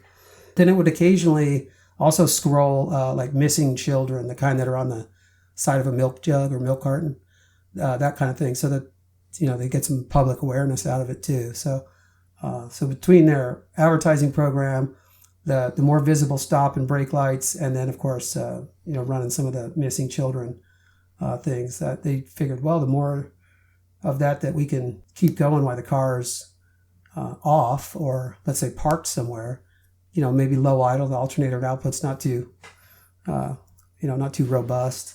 So we designed the secondary electrical system for them, and that was one of many projects. I think one of the things I'm most proud of is my client in Turkey, going way back to when I first started traveling. Well, they now have a VIP van company that's ISO certified in Europe, and they buy from Mercedes. They buy the smaller one that we call here. I think we call it a Metris. No. Yep. What do we call it? We call it Metris? That's it. Yeah. Okay. It's called a Viano over there, and it's nicer. It has the nicer like E-Class style dash, and then of course Sprinters. But they buy them empty from Mercedes, and they carry the full Mercedes warranty in the countries they sell. So Mercedes, doesn't. They're called a van partner, and Mercedes just doesn't, have the same thirst to elevate those vans, in a large scale to luxury status in the U.S. Are you talking about mostly OKCU? Yeah, Akçu. It's called Akçu Automotive. Okay. Yeah. Pronunciation is Yeah, you Akçu, turned me on to them years ago. Yeah, and so they were doing like Rolls-Royce headliners a long time ago, and so I would send Matt pictures. I would go with them to the Geneva Auto Show to, show and sell the vans and meet clients and whatever. And I would text Matt, like every morning and go by different stand, text him a bunch of pictures of whatever the latest. They're finished off like private jets, almost. Yeah. It was like the private jet of a car. Yeah. Of transport. Yeah. So between their, private client business and, they had a long waiting list and just the quality of the van they build and all the amenities and the cool motorization of, the coffee maker or the, hidden safe or, some of the basics we did in audio or some of that kind of stuff. I'm super proud of, where they came from, the countersinking speakers and MDF with chisels. But even more than that, it's just been they're like the second family, my wife and I got married over in Turkey, by, Savni is his dad on his boat. So he's the captain of the boat. We technically got married at the courthouse here like a couple days before, but, we have such sort of families that are spread out. We thought, well, let's go somewhere where nobody's going to want to go. just be us. And, it's great to have, colleagues and friends into business, but spread around different parts of the world even is pretty cool. And I'm so proud of what they've achieved there. I'd say, pivot to accommodate COVID when there wasn't a lot of builds coming in and they weren't as backed up as they were. To keep all the employees on at the factory, they took a deal from Qatar to build all the VIP transportation for the World Cup that just happened a little while ago. So all the high-end vans that, rode people around in VIP status, they built like 40 vans, 3, extended cars, which would be probably a Cadillac or a Lincoln Continental here. I'm not sure which car it was there, but extended wheelbase. And then one almost like a Prevost style tour bus that was for large groups. But yeah, that's not bad when the country of Qatar is your customer. Yeah, it's pretty cool. Yeah. So, what did you pivot and do during COVID? I did some webinars for, after I did a Orca webinar, and I think we talked about relays on that one. I did one for audio control. I did some other webinar stuff. I'd have to go back and look. I could go look on my balance sheet and see who my customers were in 2020. I did, many people, because I'm, a real business, a S Corp, and I pay myself through a payroll service and a paycheck. I qualified for PPP loans, and yes, I took them. But yeah, we remained, working, but yeah, it was just the travel stopped. Yeah. The travel stopped. And that's kind of, at a certain point, I remember having lunch with Bill Jackson from Rockford. And, I asked him, this was probably August of 2020. I'm like, what do you think the next, training breakthrough is going to be? Because if we can't all get back to an in-person event, or at least for the foreseeable future, people will be gun shy about it initially. Zoom calls are kind of like, they're passive. You can sit on it and log in, but not really be there, or try and, multitasking. And sometimes with the hands-on stuff, it's difficult to convey over Zoom. So, I'm like, what do you think? And it's like, oh man, I don't really know. We're talking about that internally too. And of course they have a great resource of, videographers and their knowledge base, on their website and stuff. So they've curated a lot of already really good content. But sort of not long after that, that's when Brian, started, and I started talking about kind of training looks like next. And, Brian was really thinking, hey, I'm really thinking about this. Maybe do like a show kind of thing. Cause, our capacity at the training facility now at Mobile Solutions, once people can come back, we're gonna exceed that and have to, schedule and run a lot of different classes. So what if we did this in, an offsite, a bigger event? And that was the beginnings of the idea of Master Tech Expo. And it was you guys were, of course, the first one as well. And I just, to pull all that stuff together and have it attended as well as it was, and the education was a focus, a high focus, and the variety of exhibitors, some from the automation space, some from the interior space. So it wasn't all just like, a familiar, just only car audio event. And then again, this year, I just, it's super cool to be involved with that stuff. Mm-hmm. And so when you say like, what was I doing during COVID? Well, at least in 21, a lot of my 21 work was behind the scenes with Brian helping out on the show. Right. Yeah. Getting that. A huge portion of putting that all together.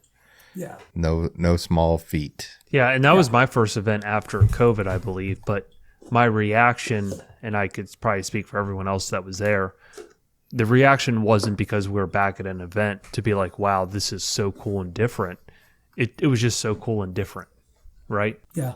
It was just a breath of fresh air, and not to say anything about other events because there's other great events, but at the same time, it was just done in a different way where each class built on the next class, which built on the next class, to where it really felt seamless. It was like an experience the whole way through, and it definitely helps to have all the AV that place has, and as well as they do it too.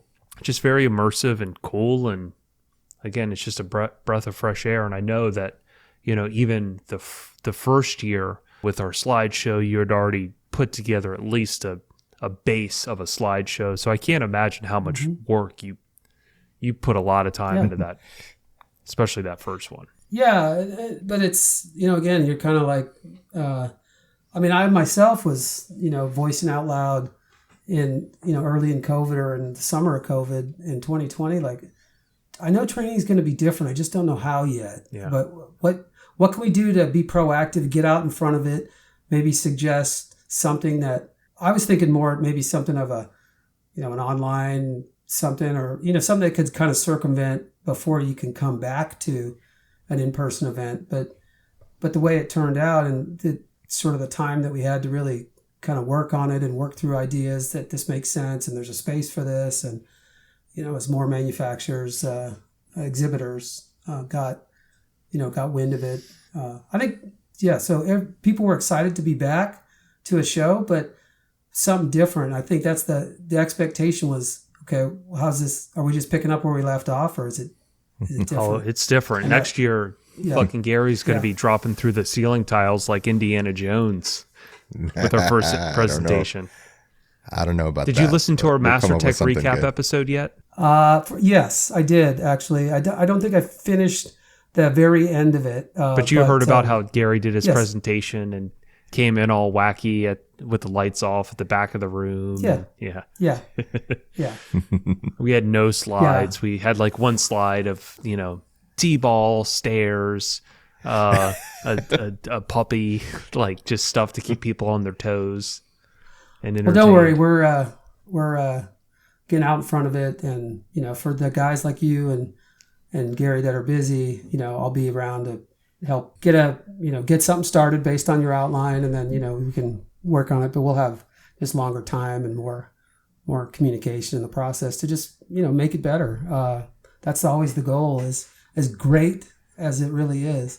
I'm looking forward to what's next and making it even better. So yeah, ratcheting it up a level. Always. Second year was better because we all knew what to expect, at least from the presenter side. There's definitely more work this year for Gary and I because we had more classes. Yeah. I didn't even have any free time. And like, I said on one of the prior podcasts, it's like, I didn't have any time to catch up with literally anybody. I just, even when I would see people as I'm walking from place to place, I would take different routes just to avoid people because I knew that it would create conversation and it would make me late somewhere. So I literally would just walk around back places and, and that was one of my biggest things is like, we didn't even get to catch up. Like we maybe had talked for 2 minutes total that whole time. Yeah. I really didn't talk to anyone, didn't have any time. And hopefully next year there's a little bit more time to kind of unwind? Well, there's always, I'm a process guy, and, that's one of the reasons that Brian and I work well together is I try and establish a process to follow the creativity and the, just flurry of ideas, that he has about how we can do this and how we can do that. Not to say that he's not, but that's just, it's one of the things we do well together is, run an idea by each other and see if we can get a process going so that, everybody who attends the expo, whether it's education or the exhibitors or somebody who's just there as an owner and wants to check out the exhibits and the show vehicles, but not necessarily going to a class, so that their experience is consistent, and it's always better the next time. Yep. Always. Well, I will say those boxes were checked. It was definitely better. It was more fluid. It was more organized, as you would assume. Because again, the first year you have no idea. Like there's so much, you don't know anything. It's a brand new venue. You never had all these people set up there before. A lot of unpredictable. But this year it was as good as you could ever ask. I don't even really know. Yeah. I mean, we didn't run into any hiccups in any room during any presentation. It was pretty spot on. Yeah. Yeah, I think the only sort of wild card for us was when Chip Foose was originally going to be on Wednesday, and we put him on Tuesday because of, just obligations that he had prior that, just sort of seemed like, well, seems unforeseen. Let's just work with it. But gosh, what a great, presentation. And you guys, Gary anyways, was up there on stage. And while Chip was drawing that whole thing, and then just right at the end of the build talk on Shaq's Impala was just about when Chip finished up the drawing. And I mean, boy, that couldn't have been timed any better. Yeah, it's like he had done it before. Yeah, a little bit, huh? Maybe once or twice he's drawn something. No, that guy was he was one of the most polished people I've ever encountered. Yeah, and he I think name recognition is one thing, but once you get there, people are still going to judge you by your presentation, of course, and your character, and just how you respond to how people, you present in the audience, yourself, and he really checked all the boxes. Did that well. Yeah, he did that well. You can't come away with something like that going, "Oh, that guy Foose, I don't know about him." No, I do, and I'll gladly tell you. And again, like a great way to. I knew a lot of Chip's history, but like some of the subtle nuance of when he started in his dad's auto repair shop in Santa Barbara, and just some of that stuff. Like, oh, and I really knew that he went to Art Center, but I didn't know that he went and dropped out and then went back. On the scholarship, essentially, of the company that was only paying him whatever it was, X an hour for so many 3 years, right? That and just it just kind of makes you see that for guys like that who've really just being like a good person has gotten him in front of opportunities that you might not have if you were a different personality, or if you weren't as sort of giving or as interested in the bigger picture as a person. So I don't know, he seemed nice, real nice, and we spent some time with him in the war room where you guys were set up for podcasting, ahead of his prep. And that's kind of my last minute thing is, okay, when we did this with Dave Kindig also, when the presenter, our guest speaker gets there, if I've been sent photos or some other stuff ahead of time for an outline, that's great. But we just did Chip's outline right there. And then I put together some slides in the downtime over lunch before, he went and hit the stage. And, most of those slides were included. But our AV guys, that's what I really liked about the AV guys at the expo is they would sort of intuitively know when to switch on to an overhead or a straight on camera, or then, split screen with the PowerPoint if that was relevant. I think they did a pretty good job of that. Yeah, we gave those guys a workout a couple times. They definitely handled it pretty well. Well, sure. So what did you guys think of the build-off projects this year? Did you have a favorite, or you're probably maybe not allowed to say? Here was my takeaway, because I didn't get to see them all up close, so I voted from the audience like everybody else. Oh, okay. And I will tell you that the projects For those of you who are considering entering next year, depending on how judging is done next year, the projects have a different feel when you're out in the audience looking at them from 20 feet away than they do up close. And some of them played better from a distance and some of them played better up close. Mm-hmm. So that was my takeaway. Everyone had stuff that you looked at and you're just like, hey, that's a great idea. That's everything. Everyone had an innovative idea. Everyone had good use of materials, and like all of them had something really cool about them. Yeah, that was my takeaway.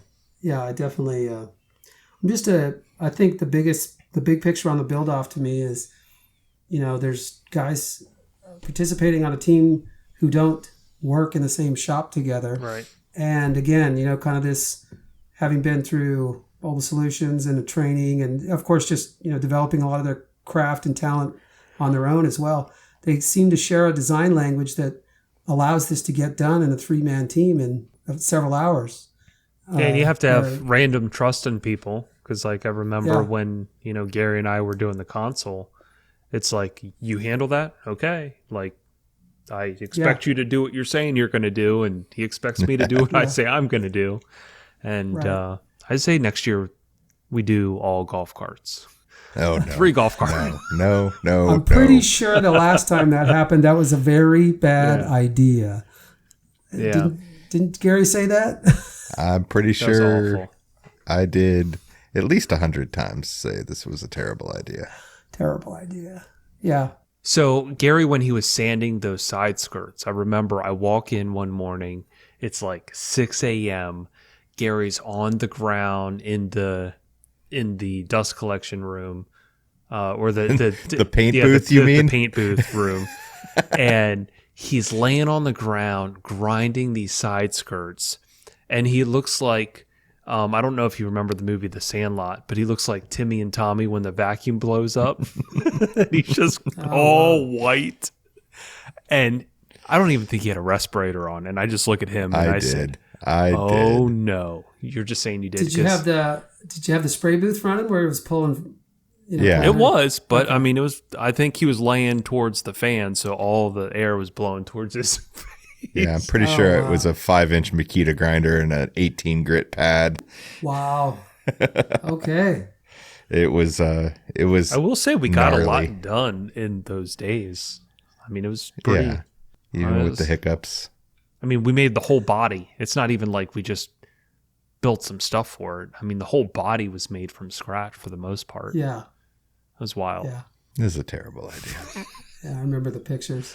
So Gary, do you recall? I came and saw you, and I think it was the Sinister 6, or maybe it was the BMW 5 Series center seats. Oh, what was the Hot Import Nights in Philadelphia or something? Oh gosh, yeah. Do you remember? I think I came down to see. Yeah. I'd been traveling around New York and New Jersey, and I said, "Well, let me drive on into South Jersey, which is Philly." Yeah, I'm thinking that was probably right after I started at Alpine, and I was there with. I'm trying to think. I think we went 2 years. I could have been there either with the X5 or with the Sinister 6. Okay. I can't remember which year that was. Yeah, it was one of them. I mean, I'd seen you guys with the X5 before, and sat in it and all that, and that was. But I couldn't remember if this time was the X5 or the Sinister 6. Outside of a Knowledge Fest or a CES or whatever type event, an event that we would all go to anyways. But this was... If it's the one I'm thinking of, we got lost in the rental car because we were using the world's worst navigation system. Was it a Blackbird? It was. It was a prototype Blackbird. Oh, no. The only thing worse than a Blackbird is a prototype Blackbird. Do you guys know that there was one... do you know Josh from JML Audio in St. Louis? Okay, so Josh was... one of the students in our early classes, and he brought his Blackbird, just standalone little navigation thing to Tempe and had it with him. And I remember one of the guys in class asked him, he goes, "Hey, does that thing come with a jacket?" And he goes, "No, it's got a case," but he goes, "No, I mean a jacket because it freezes up so often." And so there began my reference point to people's, suffrage of Blackbird freezes and stuff. So I should let you know this, because I don't think you listened to the Gary Biggs podcast yet. We had an idea for next year's expo. You're the perfect person to tell since you organize it.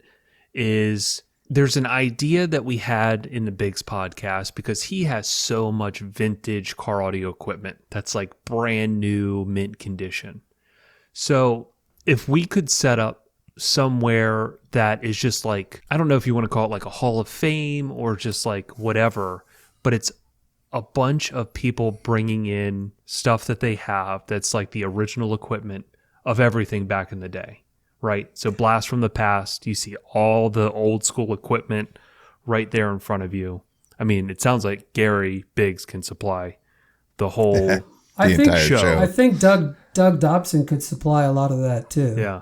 Yeah. I think it'd be really cool to see, especially for the younger generation, including myself, to see like all the original OG stuff there, you know, and it could be at each vendor booth, right? So each vendor supplies something, or whether it's something that's put to the side in a room, maybe like one of the training rooms or something. I think it would just be a kind of a cool idea to see everything in its old glory. It's a neat idea. Yeah. I like that because, it's amazing to see. It's like the history of car audio. Yeah. What would come out of the woodwork, but also just, there again is another opportunity for just random conversation and meeting people. It's just a bunch of nostalgia. Like you have everyone going and be like, oh shit. And then they tell you a story about them installing that and something. And, it's just, it adds more to the event. Right, we want to add nostalgia. We have all the old school people back there bringing their old cars, and it would just kind of be a cool little thing. Yeah, agreed. Well, then that will go on the discussion bullet point to think about. Yeah, for sure. That's the old car audio stuff. Like I heard Mark Eldridge, he was talking about. I think it was Chad's Mustang that had like just tweets, mids, and two infinite baffle 15-inch subs and Rockford amps in the floor. Chad Clodner, I think it was. Yep. And, simple systems like that, especially in the low frequency side. If you have a subwoofer with low Q and low FS, the VAS can be whatever, especially an infinite baffle. And if you really build a nice baffle and couple it to the interior, I think you'd be hard to beat the low frequency extension of that. And there's so little group delay that the bass seems very cohesive, easy to blend with mid bass. And, those were, I just remember looking at cars thinking, before I really was listening to the subtle nuance of that, I remember looking at cars like that and go, wow, man, they cheaped out. They didn't build a, how many order of a whatever subwoofer box and isobaric and blah, blah, blah, right? But sometimes the simplest approach is really the most elegant, and it yields the pretty good results. So yeah, I'd like to see that crop of people who either did that at the time or who've become interested in it either again or interested in it just for the history of car audio, like you guys say, the resurgence of interest from kind of 90s-ish stuff. I think that'd be cool. That'd be a whole subset of oldies. We could be like the Southern Cal hot rod group. What was it called? The Shifters? We could get leather jackets and everything. Something tells me if it happens, though, Gary Biggs is going to show up with just wads of cash in his pocket, ready to buy whatever he's trying to buy everything. He's like, I sold my mantle card. Yeah. I'm here to buy. Yeah. Gary doesn't strike me as the kind of person who shows up to not win. And if it's like, well, I mean, I know it's not for sale, but what does it take? I'm sure Gary could figure out a way to take it home. Yeah. Do you guys have any like old school car audio, either brands or specific products within a brand that, kind of either you thought were ahead of their time or just, you still like it enough to put it into an install today if it was, appropriate for the theme of the install and the nostalgia? What about you, Matt? You go first.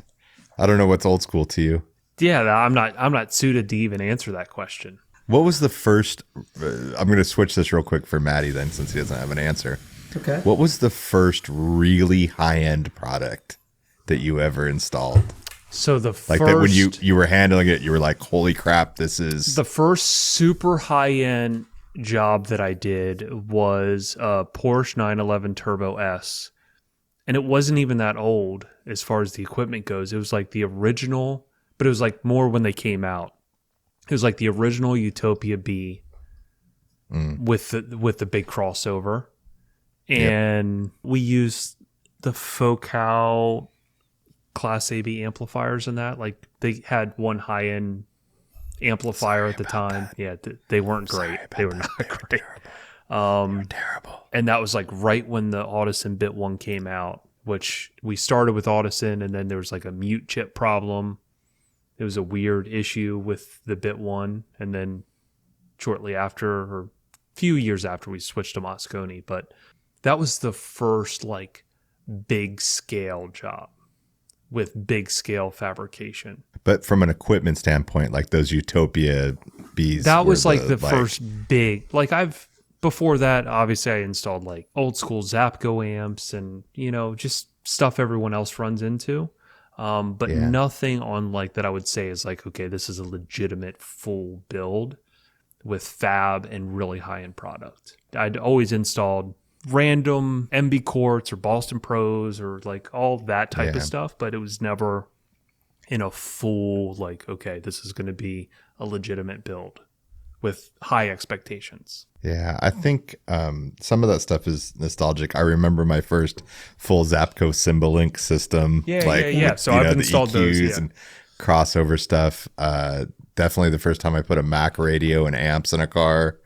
That stuff stands out. I think the first kind of like production-y expensive stuff that stands out in my mind was doing the Phoenix Gold amps. Like it was always a big deal. Like if you were putting Phoenix Gold in a car, it was a big deal. And then like when the ZPAs came out and it was like, you could do like, you were still putting really cool stuff in, but it was a little more affordable, was cool. But if I was talking old school gear that I wish I had sitting on a shelf even to look at, I have a Mac radio that I set to the side that I don't know if I'm going to put in something someday, but that's the one that every time I open the cabinet that it's in, I get a little smile on my face.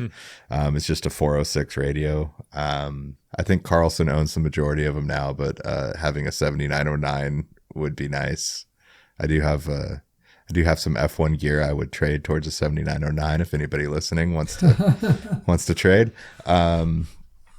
But yeah, what about you, Todd? What's your grails?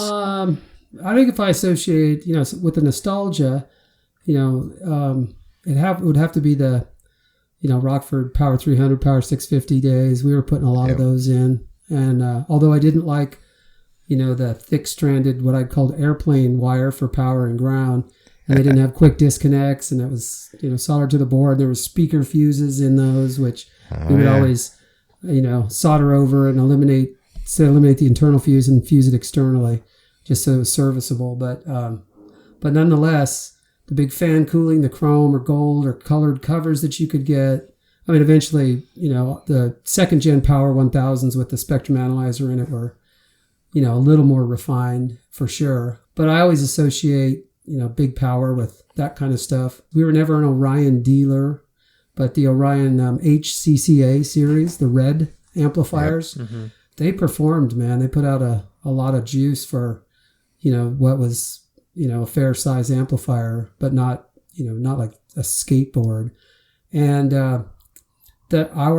we were a Hyphonics dealer in our Oxnard store. And so it's kind of Series 7 Hyphonics stuff was our, competition against that and the high current stuff anyways. And I think they called them Ulysses and Isis were the names of the two almost gunmetal gray anodized amplifiers, where the rest of their line was blue. Isis, that didn't age well, huh? Yeah, Isis and Ulysses was the smaller of the two. And we would run a signal generator into a load resistor bank at a car show at, 2 ohms or 1 ohm. We would do the same with an Orion 225 and put a frozen hamburger patty on top of it. And eventually it would start, at 40 hertz sine wave, it would start cooking it. And so we would say to people, well, you don't want to trim it too tight and carpet with a flush panel because that'll, char the edges of the flush panel. And hey, can I get a Ryan burger over here? That's pretty good. Yeah. So we would, kind of use the science of demonstration to elicit a response and an interest in a product that, at the time, Hyphonics wasn't nearly as well known as Orion. So anyway, that was the Rockford stuff. Definitely a 7909 Alpine head unit, of course. I think that's a check mark on everyone's bucket list. I really like the old extant 3150 and 2200 with the plug-in parametric EQ modules and other modules that you could plug in.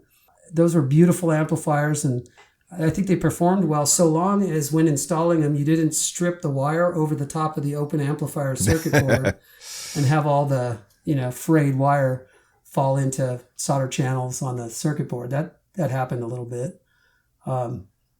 Probably, I have very fond memories of going to Cerwin-Vega when Ken Koga was still there. One of the distributors I did business with in the UK was a Cerwin-Vega distributor, so I went along with them on a trip to Cerwin-Vega in Simi Valley. And I will never forget their engineer at the time, John Fairchild. They called him Electric John. He looked like Christopher Lloyd with hair flying all over the place in his lab. And what he was doing with Stroker 18s in the lab was just amazing to me. And so I still think about the technical, first gen or that gen of Stroker woofers. They could be very good sounding woofers if put in the right situation, but most car audio versions of it were SPL only, but that was still pretty cool. We were an Eclipse dealer early on. Do you remember Eclipse car audio? Yeah, so that was the first radio I ever had, was an Eclipse radio. Yeah. 8-volt pre-out. Yeah.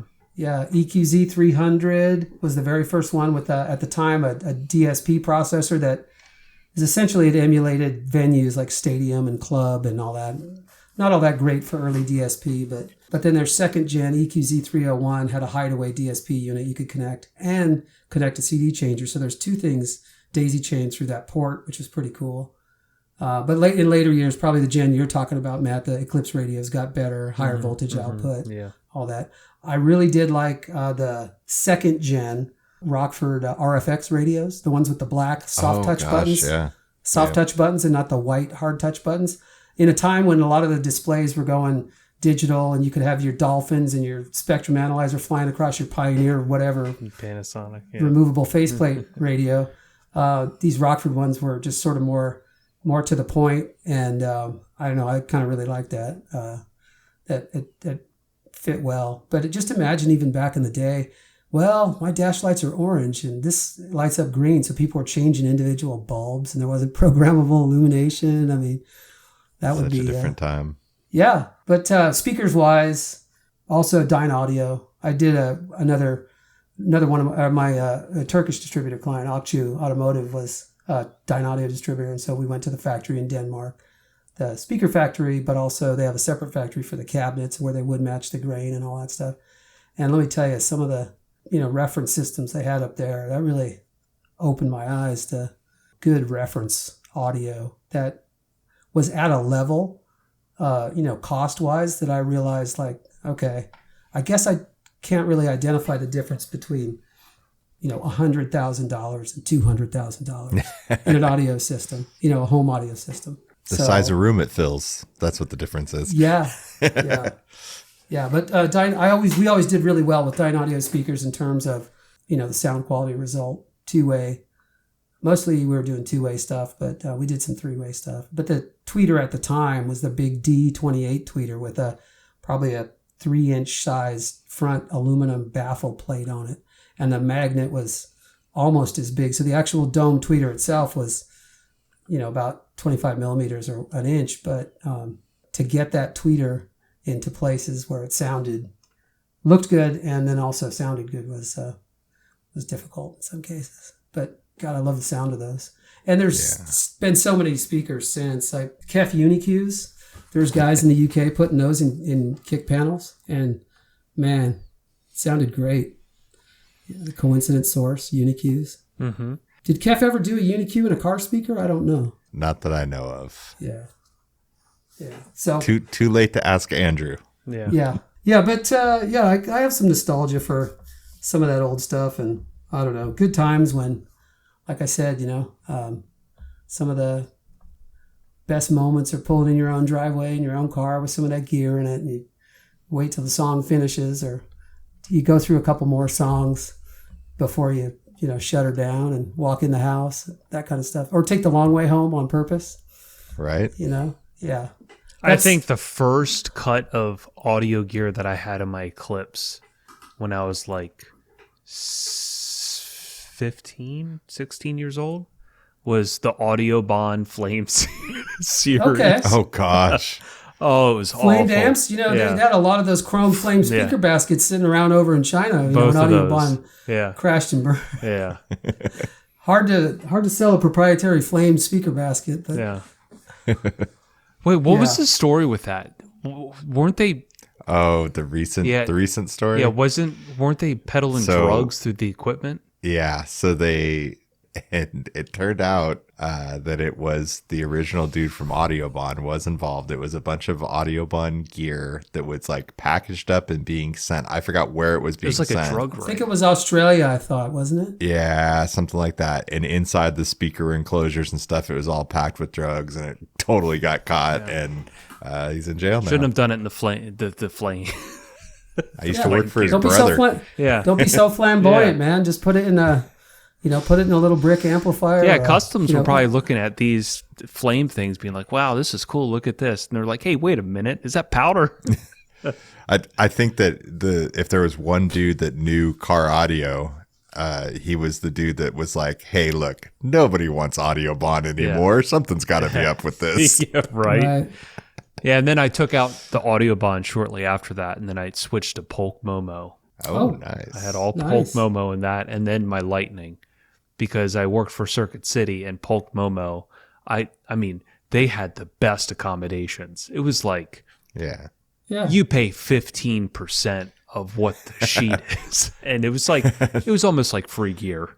Let's be honest. I mean, I paid $200 for like all my car audio gear and all the home stuff that I had. So I had like big towers, center channel, surround sound that I still kind of use today in my garage, but that's what I used at the time. And at the time in the Circuit City road shops, if I'm not mistaken, there weren't prepackaged amp kits, so you just pull as much power wires you need off that roll and as much speaker wires you need off that roll, and damn if it's a little too long in the end, but yeah. So when you did installs, speaking of CC Road Shop, all my CC Road Shop people out there, was there any SILs that you had when you were installing? And if you don't know what an SIL is, it's called a self-insured loss. That's what would happen when you would have an uh-oh. So did you ever have any uh-ohs in your install game where you're just like, oh shit, I just fucked this up? Oh, where we just pay for repairing the damage? Yeah. Like what? Yeah. What was your worst damage? So my sister's 1978 Ford Fiesta. Ooh, family. I was running some wires. The dash was tight, so I was running it under the heater core box under the dash, and I thought I ran a screw into what was an open hole screw boss that could accept like a wire loom clamp, and I could just loop that wire loom clamp and then go up into the dash after that. And evidently that wasn't I hit the heater core radiator. So we replaced that. Not a difficult one. But probably the one that I remember most is we were doing radar detectors and security systems for different guys in the Porsche club, the local Porsche club. And there was one Porsche 928 that we were doing he'd come down from Santa Barbara, and we were doing at the time all radar detectors were, like the dash mount, or you clip it into the headliner and custom wire it, So we were doing that. Had a headliner clip, wired it in, and I was trying to get underneath the headliner up at the top near the rear view mirror to sort of tuck the wire back, with a decent amount so that it didn't just wasn't tucked there and fall out, but actually run it. And I got up behind the top of the windshield and kind of got up behind there with my snap-on panel popper to just, edge the headliner down a little bit. And I was on the edge of the windshield and cracked it. Yeah. So Yeah, I think So everyone's been there at some $1,300 point with like a hard tool near the windshield, and then you do it this was once, and before, then you're like, never again. I'm never This was going to before have the any kind of hard Bojo tool. or Yeah. fiberglass reinforced pry tools that we use now, the softer ones and stuff. So, yeah, it's just what we had. And I had a buddy in the glass business who drove up to Santa Barbara and replaced it at that customer's home for me.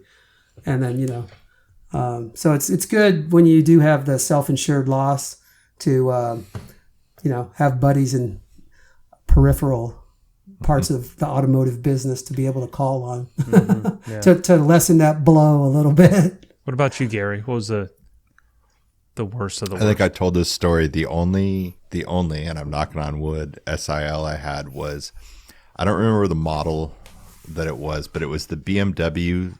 Todd, Matt, I know you're not going to remember this, but it was the BMW that you had to take it out of gear to get the radio out. I don't remember what. It's like an older, like 80s model. Was it 3 Series? Like the 3? Might have been a 3 Series. I don't remember, but you had to take it out of gear to get the radio out. I remember that. And the Circuit City that I worked at so it was the busiest Circuit City in the U.S. It was Laguna Hills Mall out here. And that was the busiest Circuit City for a few year run. Yeah. And it would get so backed up on the weekend that they would start putting cars into the loading dock. And the manager had pulled the car in, and I went in and I just moved it. It was stick shift, I think. I moved it out of gear, pulled the radio out, and I'm walking back into where the bay is. And I just hear the noise of the car crashing into one of the trailers that was in the loading dock.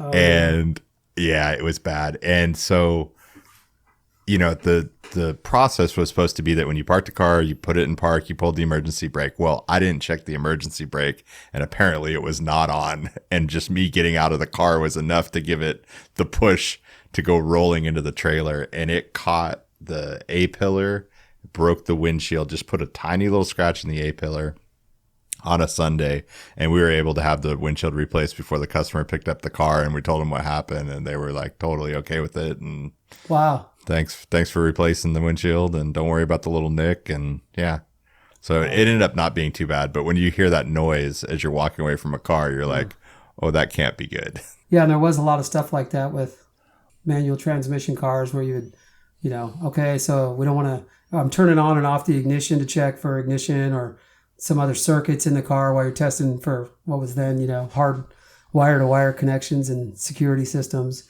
If the e-brake wasn't pulled or stepped on, if it was a pedal one. And God forbid you don't park on like the approach into the install bay, because that at our place was a little bit sloped. So if you were working outside, I'd even say to guys, like, look, if you're going to be doing, security or whatever, just take a couple 2x4s and chalk the rear wheels just so, you at least get a second chance to get a run at it, and catch it before it rolls across the parking lot. Right. Yeah, I guess I haven't been, wasn't that damaged. I didn't have that much, major damage. I did, Gary, you remember Isaac Gorin from Sounds Good Stereo. Sounds Good, yeah. Yeah, in the San Fernando Valley in Woodland Hills. Well, a few years before he sold his shop, he had invited me out to do a training for OEM audio integration on a Mercedes E-Class. And I said, sure, yeah, that'd be great. And he invited other, retailers from the San Fernando Valley. It was for everybody to come and see. And those cars had a singular door threshold that wrapped the B pillar. So the 4-door version had, the threshold on the front door, the threshold going into the rear door, but that whole panel wrapped the B pillar. So I just was, kind of cursory taking it apart the night before we were going to do the training the next day, the all-day Saturday training. I'd come out there on a Friday night, and I don't know, for whatever reason, I wasn't paying attention, and I really just didn't see that it was hanging up on the B pillar there. So I ended up breaking that. I mean, I could have tried to plastic weld it back together or whatever, but I just called the Mercedes dealer. I had a buddy up in Thousand Oaks at Mercedes, and he had another one delivered later that week. So while I didn't get it repaired before I left, Isaac was able to put that in before the customer was back onto it. So Nice. But yeah, that's the last time I remember anything. Man, you guys got off easy. Oh well, I mean, there's plenty of times when something could have happened. I remember this one time. It's when I was working at Circuit City. I had a 1992 Honda Del Sol that I did a remote start and a manual, and that bitch started. That's where it goes. That's where the story goes wrong. That bitch started, went down the parking lot, went into an embankment, and hit a Caucasian boy. He was like 12 years old. Went in the hospital. Wow. Oh no. I did 2 years in jail. Okay. Hard time in the joint. Serious, are you? Did anybody try and shiv you while you were in there? No, that didn't happen. No. I did actually, in the early days of my Suzuki GSXR, we developed a remote starter for that, in combination with a security system, but it was all out of relays. And, I could use the existing switches, the neutral safety switch and so on. But the neutral safety switch that drives that, at the time, it's just an incandescent green light in the dash, wasn't enough to keep that relay from chattering. So sometimes the battery was a little bit low. That relay, which was supposed to open circuit the ability to remote start if it was in any gear, not in neutral, would allow enough current to pass to like pulse the starter. And so thank God mine was on the stand, the rear wheel stand when, we tested this out. And that's one of the applications where I go, okay, where a relay normally works, I'm going to use a transistor off of this switch to drive the relay so that I have, like a really good connection to the relay. So it's definitely on or definitely off. It's nowhere in between. But that could have happened. I could have easily remote started a motorcycle right over off the kickstand. Just lucky it didn't. Yeah, that was. I actually showed that in our Thousand Oaks store. I showed my Suzuki GSXR remote start to Tommy Lee. He was one of our customers. Motley Crue, Tommy Lee. I was about to ask. Yeah. Yeah, he's one of our customers, and he thought that was the coolest thing. He wanted me to put one on his Harley, and I was like, well, there's less space for me to hide stuff. And I was talking about a cut down siren and actual security system too. We never did do that, but he and Nikki Six came in and talked about doing some stuff in their dualies. We did some tuning and some work on Tommy's Testarossa, black Testarossa, which had a DAT player in it. Oh, geez. Yeah. He would, bring the tapes home from the studio and all that stuff. But those guys, we would frequently have celebrities or musicians of some sort that walking through the door. And some of them are just really kind of humble and didn't necessarily need the fanfare. But gosh, this was when Tommy was married to Heather Locklear, so things were pretty wild up there. He gave us his home number. Yeah, call me when you want to. I made a phone call a couple times to try to schedule with him, and random people answer the phone, and it's just just like, man, the lifestyle this guy must lead. It's awesome. Yeah. So but yeah, I never actually did do one on it, but he sure liked that feature. Yeah, I remember when I worked at Circuit City, young and broke, and I made a remote start out of relays for my Civic. Oh, okay. That was a stick shift, and that's why I know it's a terrible idea, Matt. That never happened. I never did jail time. But were you using, Gary, were you putting in any limit switches or anything around the gear shift? Or? Hell no. Oh, okay. This was way early on. Okay. So just remember to leave it neutral and hope nobody else drives it. Yeah, my roommate borrowed the car once and left it in gear, and it did get remote started into the garage once. Oh, okay. Yeah. Well, that counts. Well, I mean, it was carbureted, so it didn't really, really catch, but yeah, that's how you learn those lessons. So Todd, who would you say is like your greatest influences coming up through the industry? Like who made you and who inspired you to be better? Wow, I think in who are you paying your respects to at this moment? Like who got you? Obviously, there's a big list, but who in particular? Yeah, I would say Roger Alves, the owner of Scosh, gave me, an opportunity to step out of retail into, working for a company in product development and that stuff. And that was, like I said, I'm still, in touch with all those guys today and do business with them. So Roger at Scosh, in the early days of my involvement with MECP, Chris Cook and a guy named Bob Fields were, kind of always supporting me to tell the CTA folks at the, who owned MECP to, hey, you should send this guy on the road, or you should use this guy for whatever, some consulting. And those guys were pretty cool. I'm really grateful to my especially Turkish client for all the times they brought me over there, and just what an amazing experience that whole thing has been traveling. But like I said, they named off some of them, Mark Lowe, Brian, you guys. I mean, I feel like the family of different groups that we have now, we can just, communicate or text or ask a question and whatever. And it's just all good. So yeah, early day stuff though, definitely, thanks. I appreciate Roger giving me the chance to try out training and product development and all that stuff at Scotia. So what's next for Todd? Oh boy. Well, I'm, I guess, working on, with Brian, a big picture for next year's expo.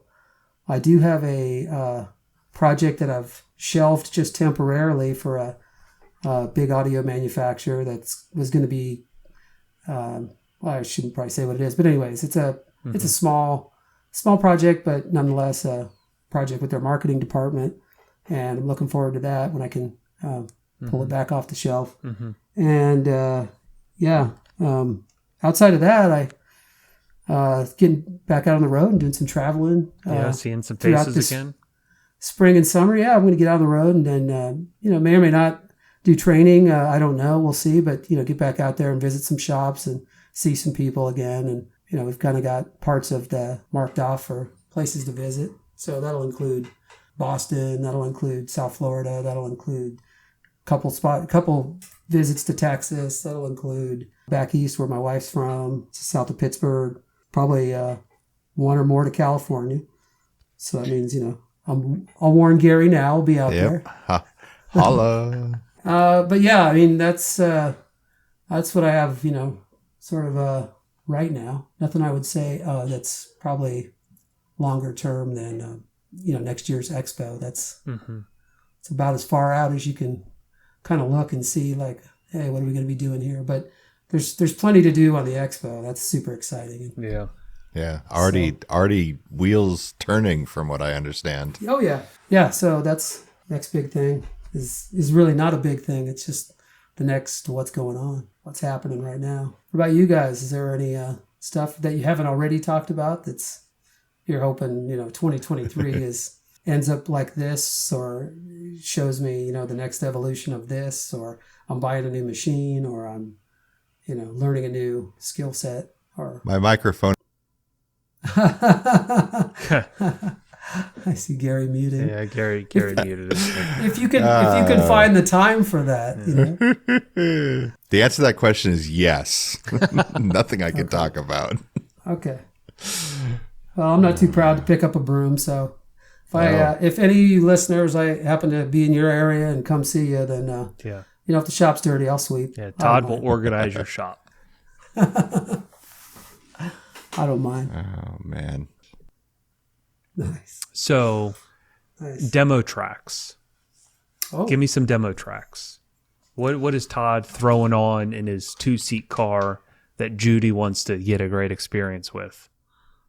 Well, so I kind of separate demo tracks, for myself in terms of evaluation, or on the flip side, entertainment. Yeah. Where I just give me an entertainment, because again, I feel like demo tracks it's kind of convoluted because right. I think all of our demo tracks include a song that's for pure entertainment. That's not for critically listening, but just to have an overall fun experience. So. There's some local artists here. I don't know when I sent you. You sent me the CD. Of that. Yeah. Brian Chartrand. Yep. Yeah. So he's got a lot of good male vocal, acoustic guitar, and I see him live, but his studio recordings are pretty good. I enjoy those. Anything Stevie Ray Vaughan, AC/DC, Back in Black, and Money Talks albums, Def Leppard.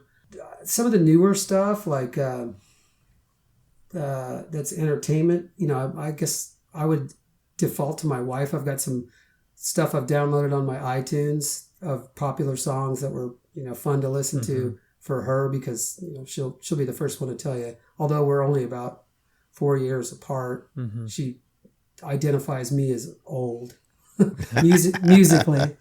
musically. There's a lot of the Sheffield discs that I that I actually liked some of the music on, and then there's GRP records. There's a piano artist named David Benoit that I really like. So rather than vocals, it's the drum and piano and some other brass instruments, harmonies. Usually, I find that really great sounding in a 2-seat car, or even in a 1-seat car. But anything that's from my past that has reasonably good recording. I've heard stuff on the radio where I go, oh, that's going to sound really good, and then it's terrible. It's just like barfing music at me, and it's not great. So yeah, it's pretty wide variety. I got the playlist that the car, my cars. I have CarPlay 1 and 2, the lists of stuff that I sort of listen to regularly and let random and just rotate around different songs. And so most of those I know pretty well, and I know whether or not it's going to be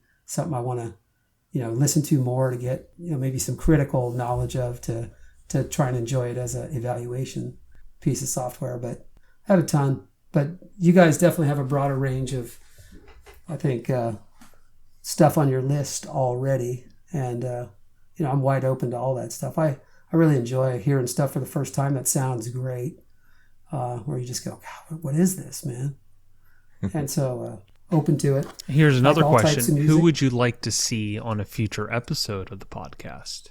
Like, who would you be entertained to hear their story? Well, I would have said Larry Frederick, but yeah, unfortunately that opportunity passed.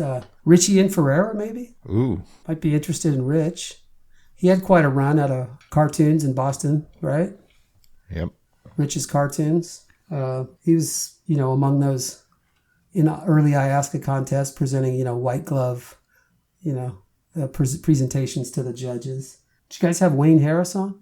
Not yet. We haven't yet. Okay. Wayne's got a lot of, I think, interesting stories and commentary and stuff, especially from, I've watched a few of his YouTube videos recently on him getting the Terminator back up and running. Mm-hmm. And so that's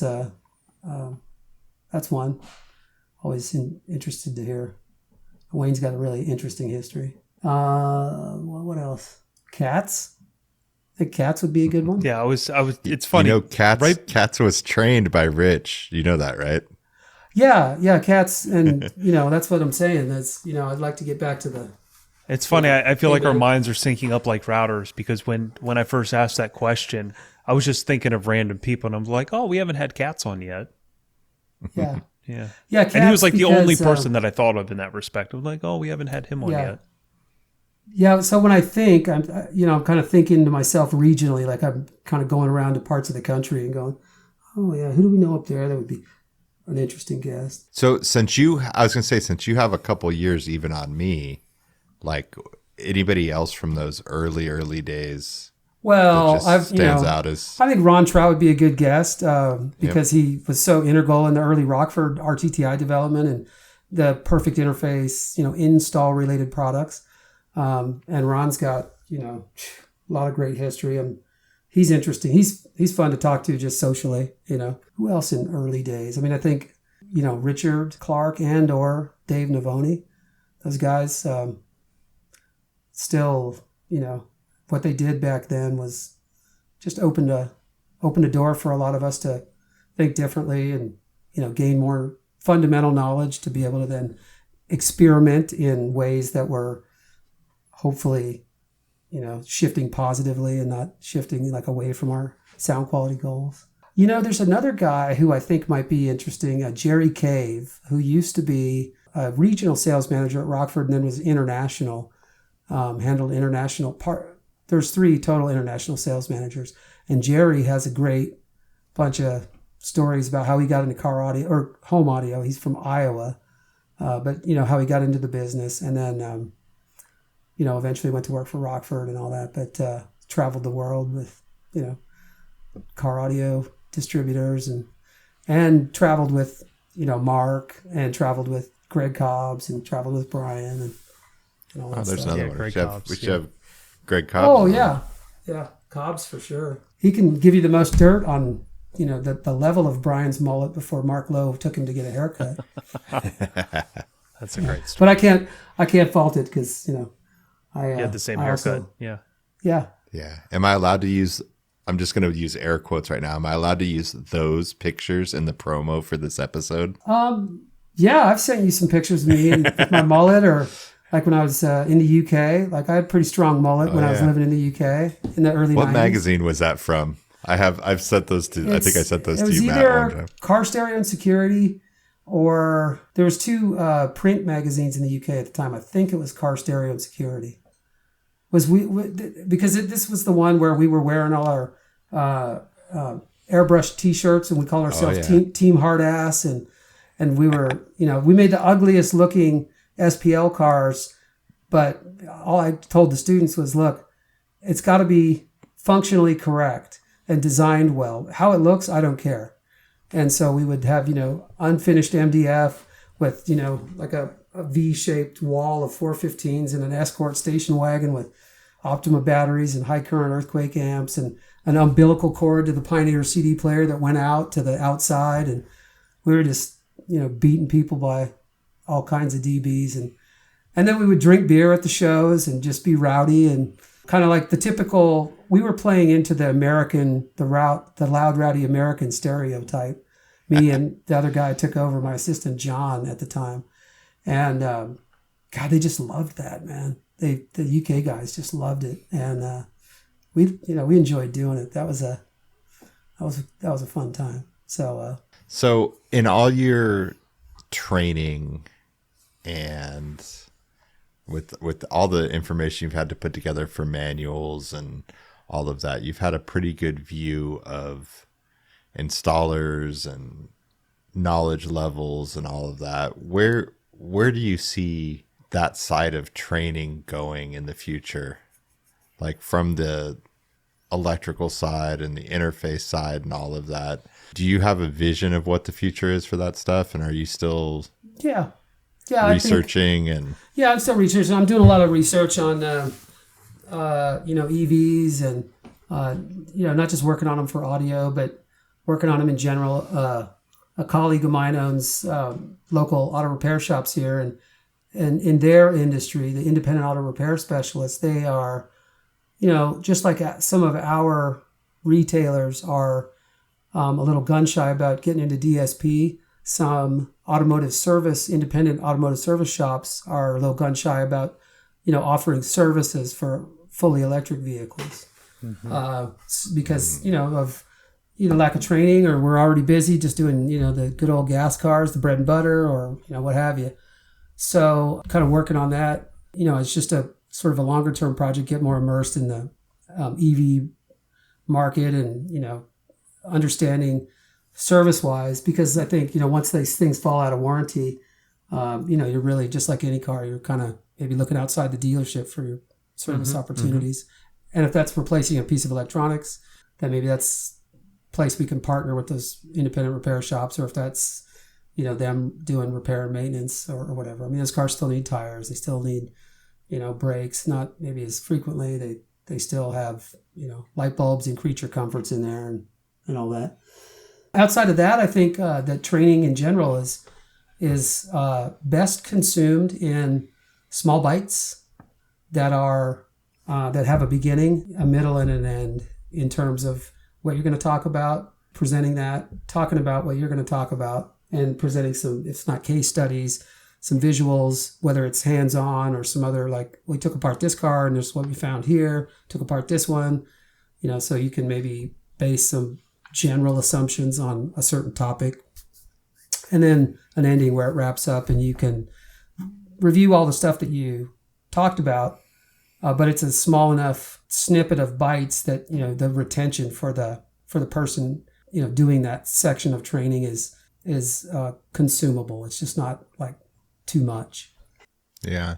It seems like back in the day, there was a lot more education coming from the manufacturers. Like the manufacturers really took an interest in educating the consumers and doing it with an in-house training staff. I know that there's, companies that hire other companies to go train, and whether that's at Mobile Solutions or other places, that really seems to kind of have gone away. It used to be a really big deal. I remember Rockford coming to town. I remember Phoenix Gold coming to town the first time I sat in a Larry Frederick training. I remember all of these things, and they were big influences, and that seems to have just kind of disappeared. Yeah, well, the training departments in a lot of companies were an expense. So in some companies they're vertically integrated into the marketing silo, and it's just a marketing expense. The more dealers we market to, the more that we're going to have to support them in a essentially a customer service kind of. Sometimes marketing and customer service are in the same silo because before it turns into a potential sale or whatever, you got to qualify the call. But in other departments, they're I don't know how it was at Alpine, but the budgets for reaching people have certainly changed. And like I said, the type of content and getting out personally on the road. I think just the whole COVID shutdown just reset a lot of things. People are like, yeah, we were already kind of thinking about doing something different or maybe skipping every other year or whatever. And then COVID just, let that happen. Yeah. So, but yeah, training departments. I mean, other than the really big companies, the Japanese companies specifically, and then a Vox Electronics there's your trainer is your same guy who answers the tech support call, who also is probably involved in some other form of the day-to-day business in terms of support. So there were some interesting things to come out of COVID, though. Both Rockford and Kicker both have started to do a lot of social media based presentations, and whether it's for dealers or consumer direct, have really found some unique ways to reach out, which I think is good, and are creating content and getting it out there. Yeah. I wish more would do that, or there was a more unified way to do that. To get that reach and that knowledge out. And do you guys ever find yourselves consuming, other content about something you might be interested in that's outside of, let's say, core car audio or hardcore audio, but something automotive or something related where you go, oh, wow, that's interesting. And the small snippet that he kind of exposed you, I want to learn a little more. And that's how I got going with Obsessed Garage and Matt Mormon about, the whole organization. And this guy actually went out and curated a bunch of, like tools and boxes and the organization and the right fans and his Speed Queen washer and dryer and just all that stuff that he's really passionate about. He happens to be an audio guy too, and he's a big Dyne audio guy. But yeah, I found a connection to his content through something, not traditionally audio before I knew he was an audio guy. It was more about, and he's really more home audio guy. It was really about obsessive garage organization. He might have a little more of a car audio background than you know about. Oh, okay. Okay. Yeah. Well, I know that he gave away a beautiful Honda Civic that he had Derek up in Boston, I forget his last name, do a big audio system in. And that was part of the giveaway. And so. Had some Dyne audio speakers in the kick panels. Yep. Derek Kinney. Sound in Motion. I don't know. I look around, not to say I'm obsessive about it, but I like to check out other people's stuff and content, and if it's genuine and maybe it's adjacent to what we do, maybe I'll find some interest in it, or maybe I'll find something that, hey, that's a parallel, like with this automotive repair group, these different guys I've been working with. I find so many parallels that, it's kind of interesting to me, but the more different it is, the more kind of alike we are all in the end, really, it's really strange. Yeah, it's interesting. I do a decent amount of research, whether it's into, on the electrical side or the acoustic side or speakers, and the crossover between home audio and recording studio and car. And it becomes very interesting to analyze things and try to see it from different points of views and different perspectives. And some things equate in a car environment and some don't. And it's you can definitely find some rabbit holes to go down, which is very fun for me. Yeah, I'd say coming back to your question about who also is somebody I admire and, maybe owe some props to is also Andy Waymeyer, because Andy's done a really good job of treating me as a peer. And when I say that, I just mean, we might be up to speed on, several different topics, and then there'll be something that through his experience at Harman or in product development or Audio Frog even, that he's come across that is kind of a new or different way of thinking or sort of more up to date than where my knowledge base is. And, Andy's just really good about treating you as a peer, in the process of explaining it or making a business case of why it makes sense to do that or whatever. And, I always appreciate that. Andy doesn't have to name drop or tell me how big his accomplishments are before I go, oh, well, geez, I guess I should listen to this guy. Mm-hmm. Yeah. So, and I think I'm better off for definitely having known Andy and learned some just better, more consistent ways of doing things and other objectives and perspectives, like the guys in the OE division at Harman that put together these big deals with car manufacturers for factory branded audio systems. Their objectives are very often wholly different than what, an aftermarket guy's is. So just understanding that perspective. I think Mark Eldridge talked a little bit about when he was given like a couple $150,000 to make the Bose set up better. And they told him, no way, you need several $1,000,000 to get there for I think it was Polk at the time, right? Yeah, I think so. Yeah, that's real, man. When you realize like, yeah, okay, they're engineers at Bose, but they ain't stupid, man. They're pretty sharp. They're not in the same set of circumstances as we are with stuff. But boy, I sure, even having some kind of exposure into that world when I was doing some manuals for Harman and working with Andy on, the documentation of MS8, all the engineers and all those guys, same deal. They kind of treated you. They assumed that you were qualified to be in the room. I don't want to say treated as equals, but as peers. And they assumed that just by you being there as a guest of Andy, that you're qualified to be in the room. And you guys know me. I can talk, but I tell you, my quietest moments were in the rooms with those guys during MS8 development, because I quickly realized, like, I am the dumbest guy in this room by far. Mm-hmm. Yeah, that's humbling. That's how you level up. Yeah, that's always the best way to feel around your peers, right? Because that means you're hanging with people who are smart, and that's what makes you smarter. Is you always got to constantly try and be the dumbest person in the room.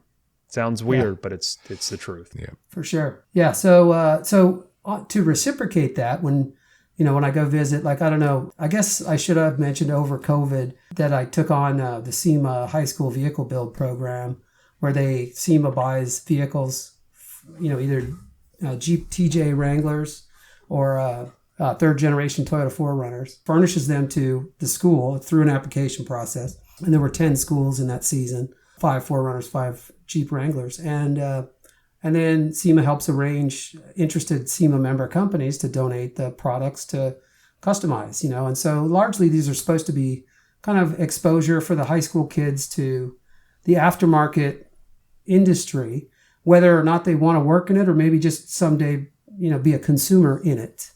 But just, cars in general that you can customize and work on and stuff. And so I visited, most of the schools that are in the program. Some have, now finished and sold their projects. We're coming up on a few more finally finishing. The delays of school and COVID and resources in the education system are amazingly frustrating. I'm sure for the teachers as well. But I always think about that when I'm out in visiting some of the schools and talking to any of those high school students about potential career path is even if and that's at the age where you really want to tell everybody about how much you know. And it's just such an exercise in restraint at that age to suggest to them, like, yeah, maybe be the guy who rolls up with a soft pillow and then go hit him with the baseball bat afterwards, when you really have your knowledge up. And out of classes of 20, 25, 30 kids, you sometimes only see a bright spot in 4 or 5 of them that really want to take, the industry on and be work in the industry rather than just, hey, this is something I'm taking for high school graduation credit. And I don't see myself working, in the business, but it's nice to know some stuff about cars. That small percentage, I always say, you know what, if you're interested, and maybe you're not interested in the mechanical side or engines, maybe you're interested in automotive interiors or the wraps or tint or just some other, vehicle customization. If you're interested, there's work there for you. And that's a career that you can get a lot of on-the-job learning. And, I'm not saying that it's for everybody, but, for those who would otherwise have to go under fairly extreme debt to potentially pay off later, you don't have to do that in this business, and you can earn a decent living if you stick with it. Mm-hmm.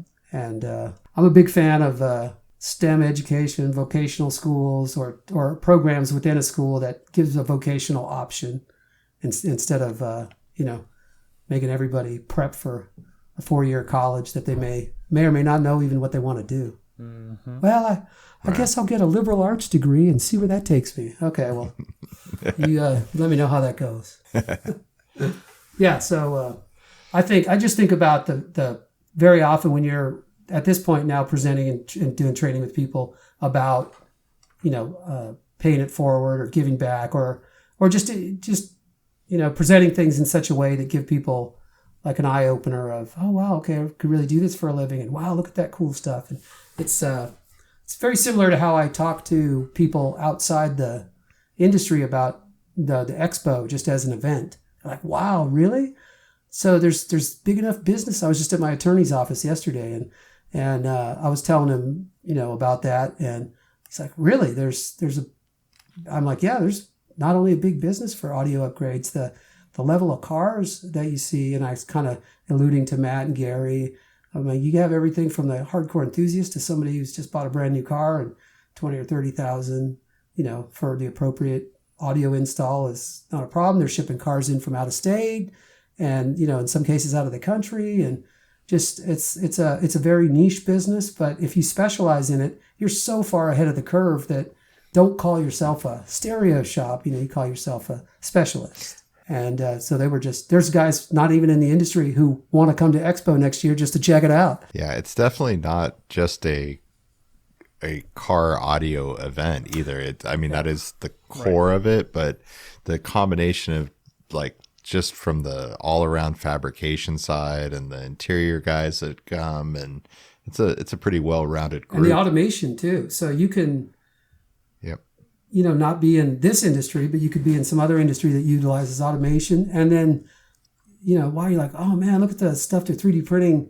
side panels, or they're, using a laser to, etch a material that I don't normally deal with, or they're, the CNC router over here cutting parts. Just, I don't know, and the PL3D scanning and that kind of stuff. Just, I don't know, that opens eyes to traditional car audio guys, or people that, okay, I know about these technologies, but I've never seen it applied in, automotive, or at least aftermarket automotive. And I think it also shows techs today and fabricators today that they can advance their skills, and they can do more than just car audio. They can expand their businesses and even potentially, look to the future for another job. If you're young enough and you're still doing this stuff and you want to learn some of that stuff, you can almost use it as on-the-job training to get good at it. And, maybe you don't want to do cars the rest of your life. You want to design vacuum cleaners. Who knows? But some of those skills are transferable and can really, if you continue with the technology side of it, you can really expand your horizons. Which of you guys is fluent in SolidWorks, or pretty good? I'm a Fusion 360 guy. Okay. Yeah, because you're saying I think on a previous podcast, it's like the layers of Excel or Photoshop. You think you're okay at it, and then you realize right. It's as soon as you sit down with somebody that knows more than you realize how little you know. And I've had that experience, like you're saying with Excel, where it's like, hey, I know a few formulas here and there. And then you sit down with somebody that knows that program front and back, and you're just like, wait, what? So I feel like I'm kind of that. I'm okay at Excel, decent, but definitely not a power user. The same with Photoshop. The other Illustrator and InDesign in Adobe, I'm pretty adept at, but Photoshop has got so many layers. That's not my, area of expertise, but either of those I could be better at if I practice. And, it's kind of like, well, how many spreadsheets do I, need to run today to just practice stuff? But one thing I do want to sort of practice in is a 3D modeling program, and just get a little bit more familiar with that. So probably it'll be Fusion 360 because of the support that we have. But that's something I would put on my, pin to the board as a little bit longer term goal to learn. But I'd like to learn that. Yeah, it's definitely a game changer from someone who did 2D CAD for probably 13 or 14 years before I jumped into 3D seriously, or jumped into it and was able to grasp it and move forward with it. It really is a game changer, and I wish I would have done it sooner. So that's kind of like big picture stuff. I think I'd like to, learn about that. And if maybe not to be a power user, maybe a way to understand parts of it better so that I could figure out a consumable way in smaller bites to help people, over that learning curve. And, here's the critical things and here's the need to know stuff. And let's, design a basic thing. And then, okay, let's take that as a secondary. Okay, what if we put this flare on it and this flare or this, other change? I just feel like for my own way to understand, and I don't even want to say master, but get comfortable at something like that. The user experience that I would have learning that could help me to, ultimately maybe set up a structure of training for other really well-versed users to then have a guideline of what to go by. Because, I'm sure there's power users who just come right out of the gate and would talk over someone's head. You know what I mean? Like, wait a minute, how do we even get to that? That's where it's tough in a training situation to read everybody in the room and kind of train to sort of the middle of that audience where almost everybody in that audience walks away with something. The guys but they're used to this. The guys who are most knowledgeable know that I might pick up a couple nuggets, but a lot of this will be a review, or I pick up that little trick or whatever. But for some of the newer users, whether it's software or just DC electrical or any of those topics, you can't come out of the gate throwing around terms they've never heard and just making assumptions about their level of expertise, because it's great if you're super knowledgeable, but if you can't transfer any of that to somebody else, then it's a totally different skill set of getting that knowledge across and making it digestible. Yeah, so I sit here at my desk and think about, ways to present training or outline things and help experts like you guys be a little more, useful of your time, so you're not sitting with blank page syndrome. I'll get something started for you and throw it your way. And hey, are we headed the right direction? What do you think? And let's get some pictures to support that, or do a demo here or whatever. And I'm perfectly happy with that role, that participation in the process. I'm never going to be the top fabricator, and probably always going to be pretty good at the electrical and stuff like tuning, stuff like that. But, there's other guys who live and breathe it way harder than I do. But I'm perfectly happy to be part of the process, So. Well, we appreciate what you do. And appreciate you guys for having me on. Yeah. We got any lingering questions about any other topics? Like, I'm glad, Matt, that you came up with the Ramsey experience sidebar there. Glad. Well, we had to get that out of the way, and we had to educate the people that wanted to know its origin story, wanted to know the craziest time you guys woke up. That one time that you got arrested. Yeah. That one time that we told Chris Yato I got arrested. I'm sorry, Chris, if you're listening. And Ken Tezuka and Derek, you guys. But Schmiedel was the culprit behind that one, Derek Schmiedel. And it sounded like a good idea at the time. Let's order room service, get some breakfast in your room, and let's prank call some people on your Mercedes radio Bluetooth demo. And thank you for being our best donor yet to the podcast. You've supported the podcast more than anyone. Oh, so I did send you guys each a couple, right? Yeah. A couple bottles. Yes. Okay. And then, Matt, I also sent you the tequila or the mezcal that you paid for. Yeah. But you said you can get it back there. I can get it now, yeah. Okay. Cool. Yeah. Well, yeah, much appreciated. I'm happy to send you guys. I'll have to figure out what the next one is. But I'll figure one out, and it'll be good. Yeah, I'll be peeking through my window every day for that box. Wait for something to show up. Yeah, sounds good.